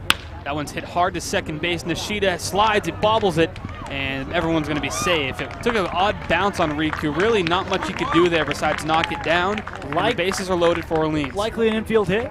Yeah, I'd say so. I would assume that was a really deep ball Nishida had to get to on the infield, and well hit at that, so be surprised they don't rule that an infield hit. We said it, Drake. No lead safe. No lead safe. Just like that, Orleans has the bases loaded. Even though the Hawks are up 8-3, they will call that an infield single. Sweet. And Riku, I mean, he does a good job sliding to protect that from going into the outfield. That gets by its run. So at least you keep it in front of you, knock it down, which Riku does so well. Here comes Jack Bolger. First pitch, called strike. Bolger is 1 for 3 tonight, has a 200 batting average on the season. On Bolger's year, he has a total of 7 strikeouts to 5 walks, 8 hits, 6 runs, through 42 at-bats. That misses outside to Bolger, and he's got quite the storied career throughout his time at Vanderbilt and dating back to high school. 2-time Gatorade State Player of the Year in Maryland, given to the top high school player in Maryland. Yeah, big baseball state too. He had 5 home runs at Vandy in the spring. Hit 271 in the SEC with a 364 OBP. 1-1 the count, 2 outs, bases loaded here in the bottom of the 7th. Rhodes comes set, brings home the pitch, breaking ball, just missed a bit, 2-1. Tough one to lay off. And you got nowhere to put him. So at 2-1, you got to hone things in. If you get down 3-1, and you're in danger of giving Bolger a pitch that he likes, that'd be a tough spot to settle into. Force at any base here. 2 outs, bases loaded. Rhodes comes set once more, gets ready for the 2-1, the right-hander. Here's a sidearm pitch. Breaking ball, just misses. They're going to check it first. No, he didn't go. 3-1. I think Rhodes was trusting that Bolger would swing at that pitch. I'm surprised he was able to lay off because it was such a good breaking ball on the inside, but that's exactly what it was, inside. Well, now 3-1. You got to come back in the zone here. Nowhere to put him with the bases juiced. Rhodes and Campbell on the same page now as he gets the sign and comes set. The right-hander comes set, brings home the pitch. That one is a strike. Swings and misses, does Bolger, and now the count runs to full. Well, bases loaded. Vanderbilt catcher at the plate. 3-2 count. And the carousel is going to be moving on the pitch. And everyone will be off with 2 outs. So I'm going to call a foul ball right here. Harmless foul ball. Rhodes. Big spot here. 3-2. 2 away, bases loaded for the Firebirds. He comes set, the payoff pitch, and a called strike 3. Isaiah Rhodes freezes Bolger and strands the bases loaded. See ya. What a pitch from Rhodes, and he tiptoes away from trouble as we head to the 8th. Harbor Hawks lead at 8-3 on the Harbor Hawks Baseball Network.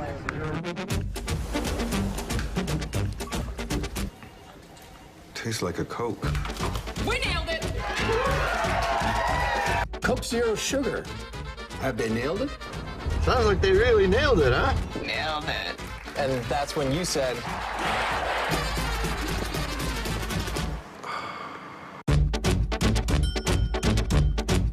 So it really tastes like a Coke. Yeah, that's the point. When it comes to buying or selling a home, you need a partner, not just an agent. For over 50 years, Gibson Sotheby's International Realty has set the standard in excellence and performance. A seasoned team that has thrived throughout all markets. Our agents live and work in your neighborhood and understand you. We are over 170 agents strong, backed by an in-house marketing team and global reach that is second to none. From studios to penthouses, purchasing to renting, our team provides unparalleled real estate services.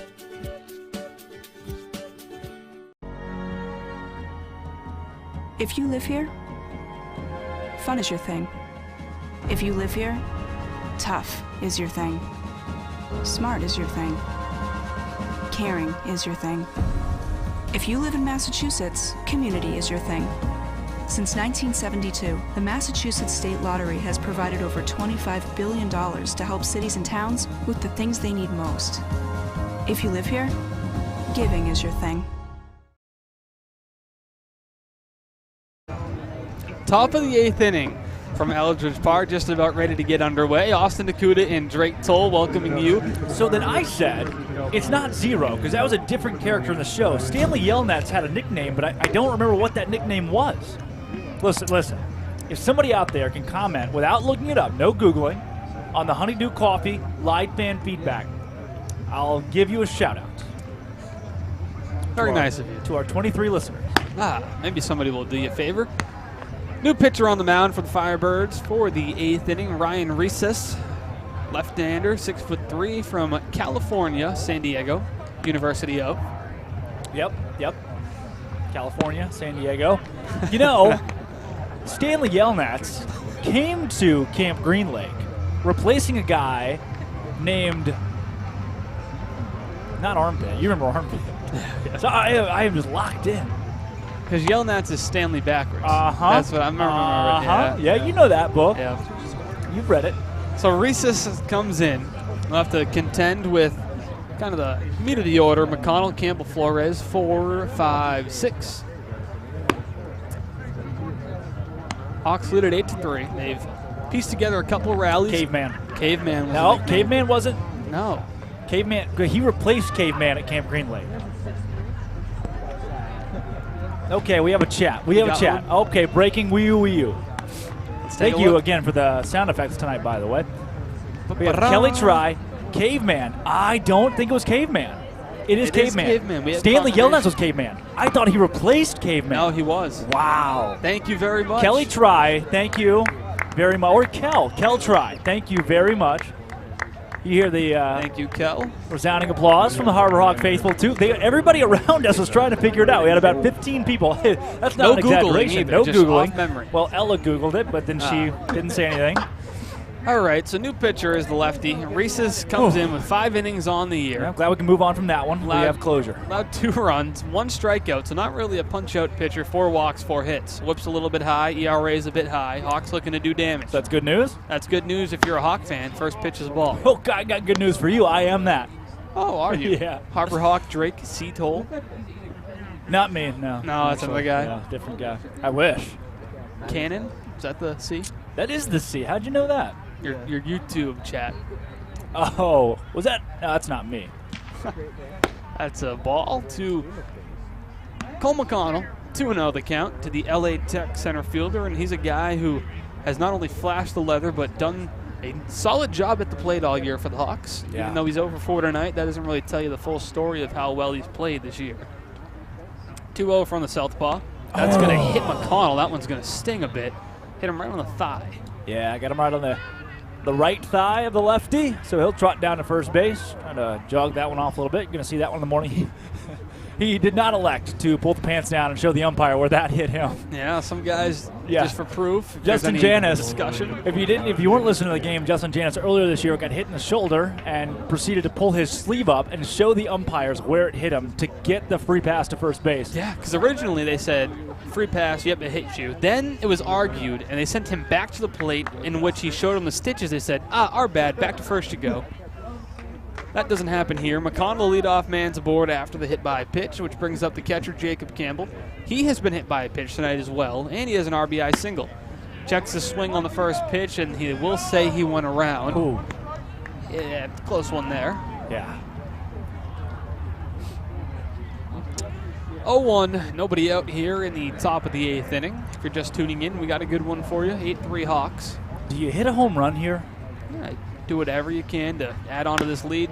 Okay. Campbell fouls that one off, 0-2. I didn't know if you were more of a conservative like Harvey Shapiro type or... Yeah, no, I don't. Home runs are bad because they'll score runs and you don't like runs. You have some people in America that are like that?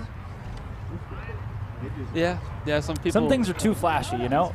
Look, granted that's an exaggeration, but a lot of California schools, which our pitcher here, Reeses, is from California, they play the small ball. Not that they don't like home runs, but they don't recruit for home runs. Neither does Nick Johnson or Mazdak Darvari or Zach Chase. Home run hitters rarely come to the Cape and light it up. It's just such a transition from the metal bats to the wood bats. You even look at guys who lead the league in home runs year to year. It's not always guys who hit 20-plus home runs at the collegiate level. You know, Kevin Sim, for example. Yeah, Kevin Sim had 12 long balls over the course of 226 at-bats at San Diego. That's no eye-popping number. Here's the pitch to Campbell in the dirt. It's going to get away from the catcher Bolger. Off to second is Mcconnell, and he's safe. And not only that, but for Sim, who the aforementioned leads the league in home runs, he's doing that on Cape Cod. Right. No disrespect to San Diego, fine program, fine conference, but this is the All-Star League of college baseball. So he's got 5 of those in 83 at-bats here. Had 12 and 226 at-bats. Just goes to show a lot of the guys who are hitting long balls here were not your typical power hitters at their respective schools. So Poncho Ruiz, for example, or Nolan Shaniel, or Justin Janice, or these guys with big power. Also, what is I think Cole McConnell's hands are inside where second base was supposed to be. They are digging out the base because it fell off. So now they're getting the maintenance tools to work. But yeah, anyways, power. Hey, I'm living in the 21st century. You know that one? That's Power, Kanye West. Yeah, I've heard that. Yep. No one man should have all that power. I think I actually mixed up 2 songs. I think one of those was Stronger. But yeah, anyways, second base came out, so there is currently not a second base on the baseball field, and they are attempting to change that. A pair of Firebirds and Cole McConnell and a pair of umpires huddled around the second base. 3 Firebirds. Yeah. And somebody directing airplanes out in the outfield, too. Right. Yeah, you see that? They got the 2 light-up cones. Yeah. Where's the mascot tonight? I don't know. Okay. So last time we were here, last season at Eldridge Park, there was a man in a Cardinal suit who walked around the ballpark, but the face of the Cardinal suit was cut out, so you could see his face, the beak above his forehead, and he would walk around the field and just yell, "Go Birds," or "Birds." Birds. Just birds, the entire game. And so then what happened? I haven't seen him today. No, you would know he's here. After that, you said there was a seagull that met. It was a goose that unfortunately was wrangled by him, and the goose has seen better days when it was all said and done. That goose is no longer with us. And the second base bag's been fixed. That's good news, and time is called. So. Right, we should probably call time. We haven't had enough of that. You know, somebody go step on it, do the little test. Jacob Campbell back at the dish now after little delay. The count's 2-2 to the right-handed hitter, 1 for 3 today. Also hit by a pitch, drove in a run. Busy day at the dish for the Illinois catcher. Mcconnell off second. Here comes the pitch from Reeses. Popped up. Shallow left field. It's going to come back into the infield. Kevin Sim puts the glove up and makes the catch for out number 1. All right, so you're able to sit down Campbell there. So you got McConnell on second base. You got Tito Flores up now, and I got really, really bad news about who comes up after Tito Flores. A dangerous hitter, but first it's Tito Flores, the Michigan outfielder, who's equally as dangerous when his bat's hot, although it's cooled off a bit. He's 0 for 2 tonight, has a walk, also a hit by pitch, and he's scored twice. So Reeses will have to contend with the right-hander Flores here with 1 out and a man on second.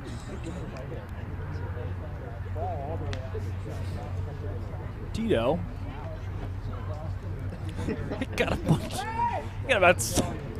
Runner goes to third, and there won't even be a throw. Holy cow. McConnell takes third base. The Hawks just keep on running. Look, Cole McConnell's maybe. He's probably the 4th fastest guy in this lineup, and he just stole third from you. Without a throw. Yeah, this team is going to retake the lead in stolen bases in the league, and they got glow lights. They got the airplane, the bright vest, and about 6 of those glow lights. That parking lot out there is like construction right now. Oh. So they're probably helping people get out of here safely. That one's pop foul. Plunked the road behind us. How about that? Don't see that too often at a Cape Cod League baseball game. Airplane traffic control, trying to get cars in and out. Count moves to Tito Flores. 2-1-1 with 1 away. Man on third is Cole McConnell. Resas on the mound. Thrown 10 pitches so far. 6 balls, 4 strikes. Brings home another strike. Make it 6 balls, 5 strikes. And 1-2 to Tito. You know, they used to have these Feed the Beaver shirts at Baylor because you hit a home run into the river that spans the outfield. There was a beaver that lived out there and would go pick up the baseballs. Have the Feed the Highway here. Yeah. We've seen probably 30. That's not an exaggeration. Probably 30 balls hit the highway, if not more. Been a busy night. Yeah. Resas comes set. Here comes the 1-2 to Tito. Fouls it off, and running towards it is Keishel, and he makes a diving grab. Nice play by the Firebird first baseman to get an out, and laid out full extension. Well done. Yeah, really good stuff there from Keishel with the glove, and now you get Dominic Patelli. Well, what do you know about Dominic Patelli? Well, he's had 3 home runs this season. I can't really remember the first one, but I can tell you when the other 2 happened. I was there. You were? Were you sitting in a similar seat to now? Oh, boy, I was about 3 inches of my chair deep in sand. Well, if you're with a fence and a highway behind me. And that seems to be the same setting we have right now. Wouldn't you know? Wouldn't you know, Dom Patelli's 2 for 4 tonight with 2 home runs tonight in the same game in the Cape Cod Baseball League. Lefty again as Patelli digs in. First pitch in the dirt, blocked by Bolger, 1-0. Did strike out in his last at-bat, just for fun. Right, just to even the playing field a bit. Yeah. Batting average up to 284. After a slow start where he was batting around 160 for about 2 weeks. Yeah. Has really, that bat is on fire. Quite literally. No, not literally. That's so hot, it might just be. It's like 61 degrees right now. I'm warm. Okay. Got 3 jackets on over there, guy. It's on you. It's a windbreaker. Okay. In case it rains. So when it rains, it pours. That one's pop foul. Where did you hear that? My good buddy, Zach Berman. Where is that guy? Zach Berman's busy PAing a firecracker tournament at McKean Park. But if you're listening, Zach. Firecracker tournament. Like, who's got the better firecracker? Well, firecracker like, bring a bunch of people out and they light them and toss them up in the air? No, that's the name of the baseball My firecracker's louder than yours. That would be a fun time, but not what's happening. It would. What are we on to here? What we're on to is Dom Patelli's got a 1-1 count. Yeah, no, great point. 2 away in the inning. Runner on third's Cole McConnell. Resas comes set, brings home breaking ball, hits the plate. Patelli swings anyway, 1-2. Ooh, I'd like to know what Dom saw right there because he was completely fooled by the breaking ball in the dirt. If he was seeing a beach ball earlier, that might be a golf ball on that one. Nice. That was good. Was it? Yeah. 1-2, 2 outs. I'll tell you if it wasn't. There's a moth landing on me. Here comes the 1-2. Patelli lines that one right at the third baseman, Sim. He hit it on the screws, but there was a Firebird right there to grab it. The Hawks will head to the bottom of the 8th inning, still leading at 8-3 on the Harbor Hawks Baseball Network. Hey, Mama, what's up? Did you switch my service from Verizon to T-Mobile? Yep. T-Mobile has the only nationwide 5G. Well, Mr. Know-It-All, let's see if you right about that. Mama. Hey, Mama, I'm working. It works at the pie shop. T-Mobile's 5G works inside and out. Hey, what you need, Mama? I'm trying to watch the game with my boys. It works in the park. Oh, okay. Mama? It works at the aquarium, in the parking garage, at the beach, in the elevators. It works in the movie theater, too. Oh, shush yourself. I'm talking to my baby. You're driving me crazy. I was just calling you to say thank you, baby. I love you. I love you too, Mama. Yes, Mama. It works in the kitchen. Tell Mama. Mama? 5G, it works in the club. Who are you in a club with? All about it. Tell Mama.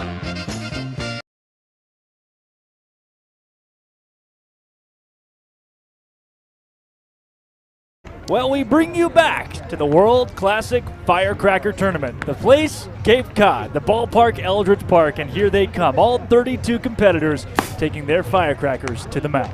Well, not today. Maybe one day in the future. But speaking of fire, here comes Jordy Allard out of the Harbor Hawk bullpen, a guy with a pretty electric arm. Okay. Before Jordy completes his warm-up pitches, we'll take a moment to tell you about one of our sponsors, T-Mobile, who is proud to sponsor the Cape Cod Baseball League. You get that book. You left it out for me like a great broadcast partner. T-Mobile is committed to serve those who serve, and that's why they go above and beyond for our active duty military, veterans, and first responders. Visit your neighborhood T-Mobile store or T-Mobile.com to learn more. Jordy Allard, the Northeastern star reliever, it's just a couple nights ago for the Hawks, recorded a save in quite the dicey situation to enter. Yeah, he found his way out in a game against Falmouth on the road where he only needed to get one out, 2 down, and a 5-1 game in the 9th inning, and the Harbor Hawks allowed a 3-run home run that pulled that game 5-4. Jordy Allard was inserted in the ball game, and, well, he got the one out that he needed via strikeout. Yeah, he's been efficient. He's had a couple of outings this year where he has thrown nothing but strikes in a couple innings. He had one in Falmouth, 12 pitches thrown, 1 2/3, 12 strikes. Yeah. This guy is efficient, works quick, and misses bats while doing so. 8 punch-outs through 7 2/3 this year. He'll have to deal with the 7-8-9 for the Firebirds, Austin Knight. And he goes after the first pitch, hits it on the ground to second base. Riku Nishida fields, fires to first in time for out number 1. Yes, he did. Can of corn. Easy stuff for Riku, and Allard makes the play to retire the first guy. Wastes no time getting the first out. Now Logan Beard will come up for the fourth time tonight.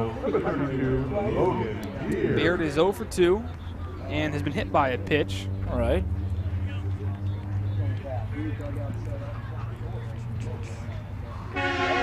Wow, somebody's excited to see Logan Beard up to the bat. Good job. That's for sure. Looking at Logan Beard's handy-dandy spray chart, not much on it. No, not at all, because he is just 5 for 26 this year. Yeah, so 5. Those 5 hits, yeah, can't tell you. Nope. Doesn't really separate it for you, but hey. The spray chart doesn't work out very well, honestly. Figured I'd take a peek. Not one of the better features on the old point streak. Here comes the pitch to Beard. He lines that one to left field. Flores is right there, and he makes the grab for out number 2. It was hit hard and far, but right at Tito. Yeah, they hit it where they ain't. Couldn't do it there, and now Jordy Allard is coming to the ball game. Got 2 outs, about as easy as they come on 3 pitches and all 3 strikes. So you go from Beard in the lineup here to the guy following Beard, Jones.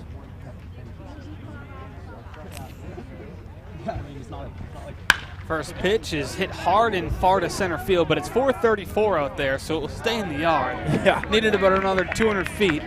But Cole McConnell's there to make the catch, and Jordy Allard says, I'm tired of waiting around. We're going to make this thing quick. 1, 2, 3. The Firebirds go down in order on just 4 pitches. Harbor Hawks coming up to bat, top of the 9th inning on the Harbor Hawks Baseball Network. What are you looking forward to? Adding a takeout window. And more locations. Paying off my student loans. Juggling my 4 small businesses and staying sane. Raising my allowance. Finishing my painting and starting the next one. Catching a keeper. Cashing anything. Making the most of my retirement. Checking my balance and hopefully having one. Whatever you want for your family, your business, or your community, talk to us at Cape Cod 5 because we're looking forward to helping you. Coke Zero is now Coke Zero Sugar with great Coke taste. Some people were excited to hear the news. Some were skeptical. So we're not going to have the star of the show you're watching come out and say, "You'll love it." No special jingle written by this week's hottest pop star. No famous internet celebs who happen to be holding the label just so. Okay, maybe just one little pour shot. The only thing that will make you believe Coke Zero Sugar has great Coke taste is trying it yourself. Ice cold Coke Zero Sugar. Try one today.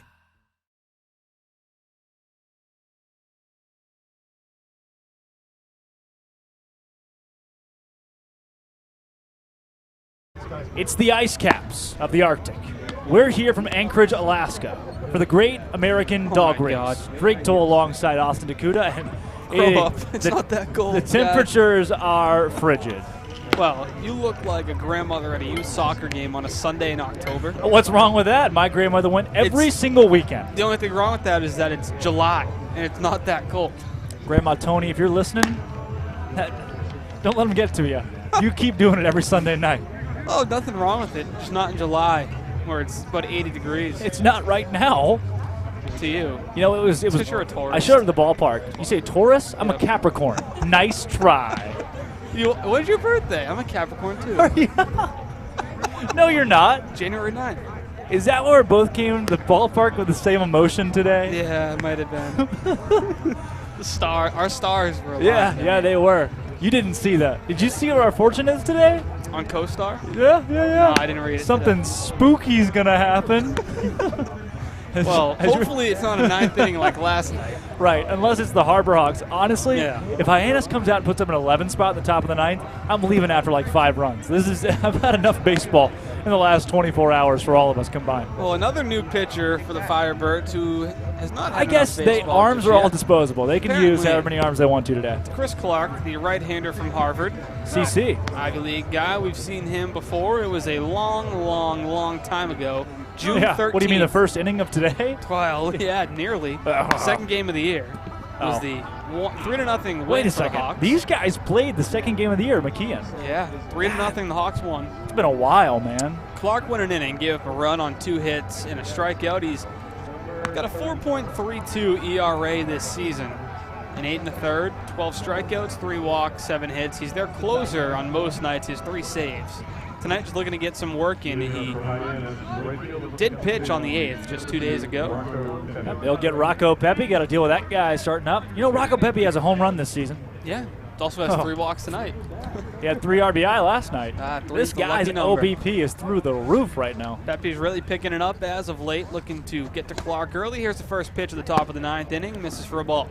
You know, the Harbor Hawks allowed 18 runs yesterday. They did. Yeah, but they scored 10 of their own. So they basically dropped to the, I don't want to say the lower half of the league, but they've dropped significantly in every defensive category, every pitching category. That's what 18 runs will do to you. Pepe lines that one back up the middle, fielded it short. The throw across the diamond is in time for out number 1. Fine play made by Knight. But wouldn't you know what 10 runs does to one team's rankings on the offensive side of things? Hyannis, second in runs, second in hits, first in triples, fourth in doubles, second in drawing walks, first in strikeouts. They don't do it. Third in stolen bases. And get this, second in team OBP, second in team average. This is one of the best 2 teams on Cape Cod at offense, and the other team, oh, that's good. Mickey Garcia, you tell him. So Riku Nishida likes to clear the plate off before his at-bat. Mickey Garcia just raced him to the plate to brush it off, but... And then he fist pumped it afterward. Yeah, that was pretty funny. Mickey fist pumped it. That's good. Good for Mickey. Always good to see that. Riku swinging on the first pitch, grounded to second base, throw to first by Beard is just in time. And Drake, going back to those offensive stats, yeah, they're good. Part of that was Riku Nishida and his ascension to his batting stats just rising towards 270. Have I told you, Riku Nishida's last 7 days, 438 OBP, 357 batting average. It's not going to change that much today. He's what, 2 for 4? Yep, 2 for 4 now. 2 for 5, actually, after that at bat. Oh, this is the 6th time Mitch Jebb's come to the plate. What a day for Mitch Jebb in the leadoff spot. You know, the last time he came to the plate 6 times in a game? Yeah. Yesterday? It was yesterday. Yeah. He's been up to the plate 12 times in the last 24 hours. Yeah. Isn't that nuts? That's a lot great. of these guys are getting their work cut out for them, especially compared to those first few games where you were batting, take you 3 games to bat 12 times. Jebb goes after the 1-0 and can't connect. 1-1 the count evens up. 2 outs here on the top of the 9th. Chris Clark, the Harvard reliever, working quickly here for the Firebirds. What do you make of the Firebird mascot? Just that name is the Firebird. Well, it's intimidating. Is it? Or do you see it more as a bird on fire? That's what I'm saying. Not a bird who spits fire, but one that's literally on fire. No, like the bird is like needs help. Yeah, that bird is on fire. A burning bird is not as Please extinguish the bird and save its life. Yeah. Well, it's an interesting way to look Firebird. at it. The 2-1. Jeb flies it down the left field line, drifting towards the corner. We have no idea because we can't see it. And the catch is indeed made by, we assume, the left fielder for the third out here in the 9th inning. Yeah. The Hawks go down in order in the top half of the 9th. They'd like to return the favor in the bottom half here as the Hawks lead at 8-3. And we head to the bottom of the 9th inning. Jordy Allard returns to the mound on the Harbor Hawks. Baseball Network. Coke Zero is now Coke Zero Sugar with great Coke taste. Some people were excited to hear the news. Some were skeptical. So we're not going to have the star of the show you're watching come out and say, "You'll love it." No special jingle written by this week's hottest pop star. No famous internet celebs who happen to be holding the label just so. Okay, maybe just one little pour shot. The only thing that will make you believe Coke Zero Sugar has great Coke taste is trying it yourself. Ice cold Coke Zero Sugar. Try one today. If you live here, fun is your thing. If you live here, tough is your thing. Smart is your thing. Caring is your thing. If you live in Massachusetts, community is your thing. Since 1972, the Massachusetts State Lottery has provided over $25 billion to help cities and towns with the things they need most. If you live here, giving is your thing.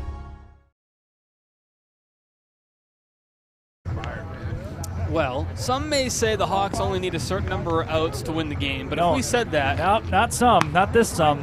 We're not going to say it tonight because last night it did not go well when the number was brought up. So we're just going to tell you about Jordy Allard being on the mound here for the bottom of the 9th inning. He worked a quick and efficient bottom of the 8th, 1-2-3 on just... 5-3. 7-5. It still says 5. Chris Clark. I think it was 5 pitches. I think it's 5. Yeah, we'll 4 or 5. 4 or 5 for Allard. So, if it's a bird on fire, it's not intimidating. Yeah. If it's a firebird that spits fire, is that like a mythical creature? Yeah, I'd say so. Also, they just switched. Like, that's 2 completely new people. What? Yeah, that's different. Oh. You don't see that? Yeah, we've had enough. Ever? Well, they do 3-3-3, so now it's 3-3-2. Or 3, yeah, no, 3, now 3, it's 3-3-2-1. 3-3-2.5, and then who are these guys? Yeah. Nah, they got no team logos either. Yeah, well, yeah. This guy at the plate. That's Honeyman, Travis, his first name, and he watches a call strike from Jordy Allard. T-Hun, as they call him back at college. He is from Boston College. BC, as they call that place. Watched a mic'd up video of him this morning doing my research. What was it, like 11 minutes long? It was 1 minute and 10 seconds. Okay, that's good. Did they do it or did the league do it? BC put it out. Oh. That misses inside, 1-1. Look at you, that's a lot of research to go find a minute-long mic'd up BC video for the guy. Yeah, I watched the whole thing. Didn't learn a single thing about him, unfortunately, but hey, I know the video was made. Toss the ball. It's like that kind of stuff. It was him doing stretches, and at one point he just grunts. He spit in the ground and put his hand in it and said, "Ew, that's gross." Nice job, Travis. That's all that happened in the video. Do that to yourself. Yeah. 2-1. What do you know? Those aren't his socks. They're his calves, actually. He's cut his circulation off so much with the pants rolled up. His bottom of his legs turned completely red. You see that? He's got the long socks, and he is just, his pants are straddling that knee. No mobility. And he wears the long socks at BC as well as he fouls that one off. How'd you know that? Yeah, part of that mic'd up video. Learn a little bit. Yeah, you got a good view of him. Right? Got a good view of him. Wears those patented goggle glasses as well. I don't know about patented. I don't see anyone else in the field with them. Dr. J? Dr. J. Or is that Kareem Abdul-Jabbar? One of those guys wore glasses. Kareem, I think. Was it? Okay. Yeah. Lou Alcindor? Well, 2-2 to the guy on the baseball field wearing them. Okay. Honeyman whiffs at a breaking ball. Jordy Allard gotcha on the sword there. I think Kevin Parada wears those big glasses too, doesn't he? Yes, he does. Yeah, we almost got that guy. Yeah, darn close to getting Kevin Parada out here. Somebody's going to be getting him in the top 10 of the draft in about a week. So how many outs do the Hawks need to win this ball game? Well, not going to tell you. Yeah, I know you're not. No, you are not. All right. Here comes Nate Furman. What do you know about Nate, huh? I know he's 0 for 2 tonight with a single and a walk. Oh, he's 0 for 2 with a single. That's new.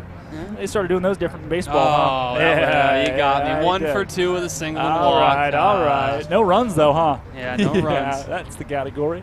First pitch for Allard.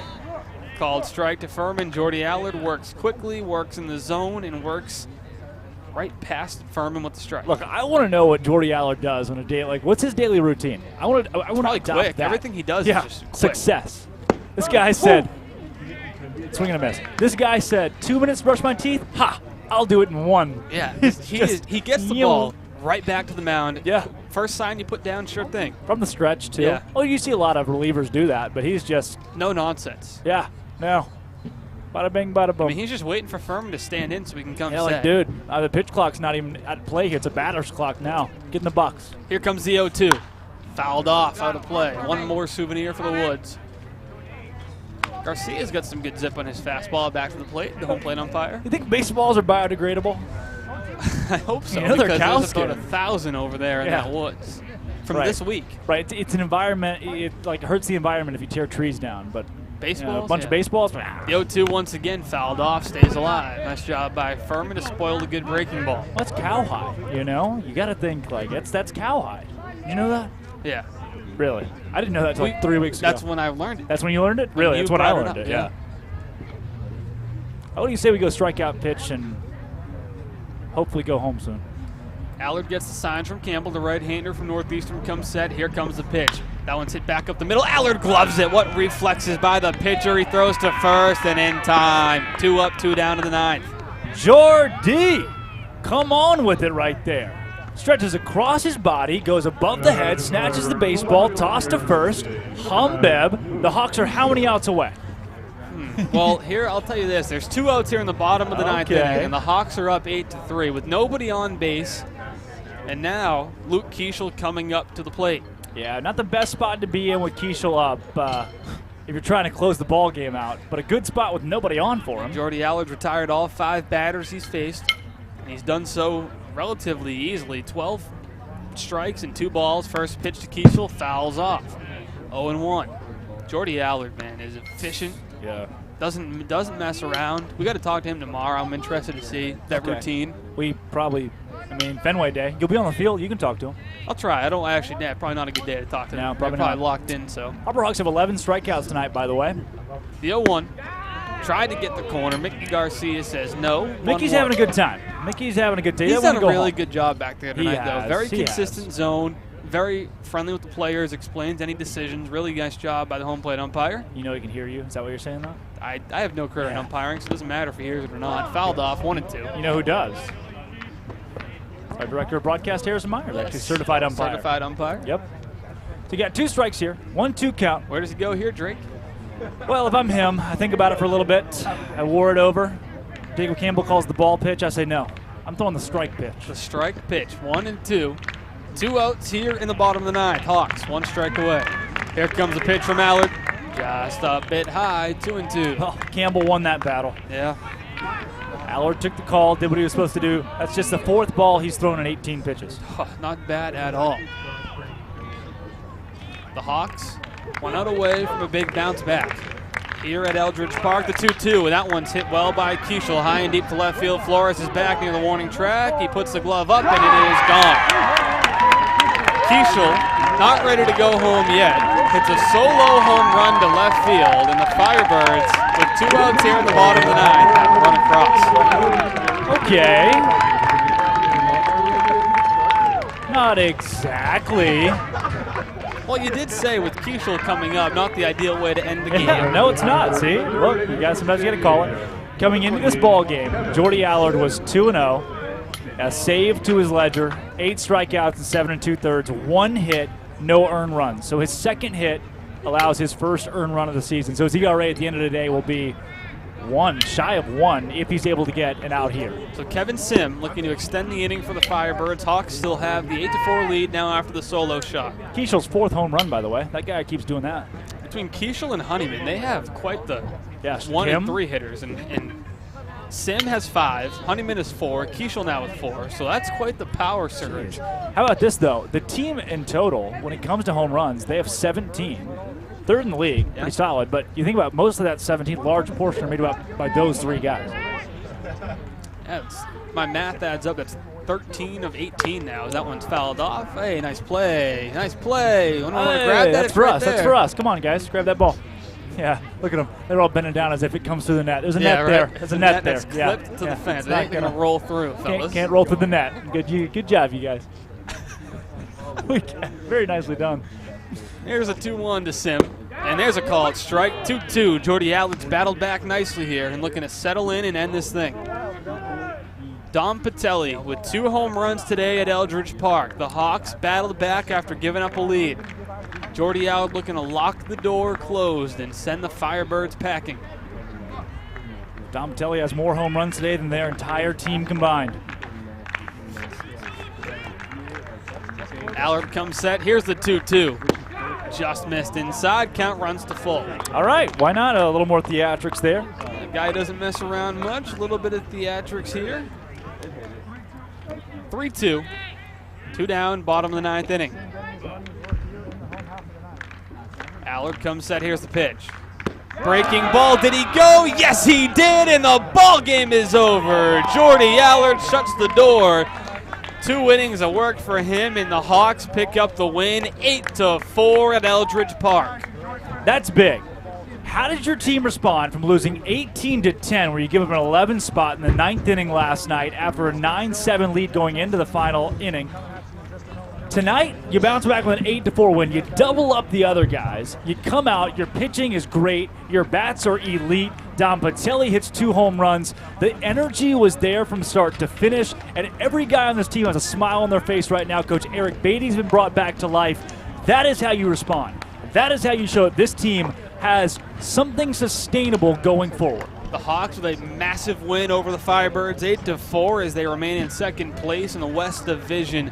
And we don't even have to ask Drake, we know it. The Roll-A-Bump limited player of the game, Dom Patelli, 2 home runs, 3 runs batted in, and they were both moonshots. Dom Patelli squared up 2 baseballs, and they were unquestionable. Off the bat, the guy goes long ball, and it was electric. Whole place went nuts, brought the Harbor Hawks back to life as well, and gave them the win tonight, 8-4. Dom Patelli was that guy. The Hawks pick up a big win, 8-4 over the Firebirds here on the Harbor Hawks Baseball Network. And that will wrap things up from Eldridge Park. No game tomorrow for the Hawks as they head to Fenway Park for a workout day in front of some scouts. And for Abby Stokes, Ellie Gibson, our producers, for our Director of Broadcasting, Harrison Myers. Honeydew Donuts, by the way, too. I want to go ahead and thank Honeydew Donuts for sponsoring tonight's broadcast. Our sideline reporter, Bria Losick, and my broadcast partner, who is also sponsored by Honeydew Donuts, Drake Toll. That's me. I'm Austin Nakuda saying thank you for watching. And what were they watching? Tell them what they were watching tonight. They were watching everyone have a great day being Hawks. Okay. Were they watching it? Yeah, listening, watching the scoreboard. Have a good night and go Hawks.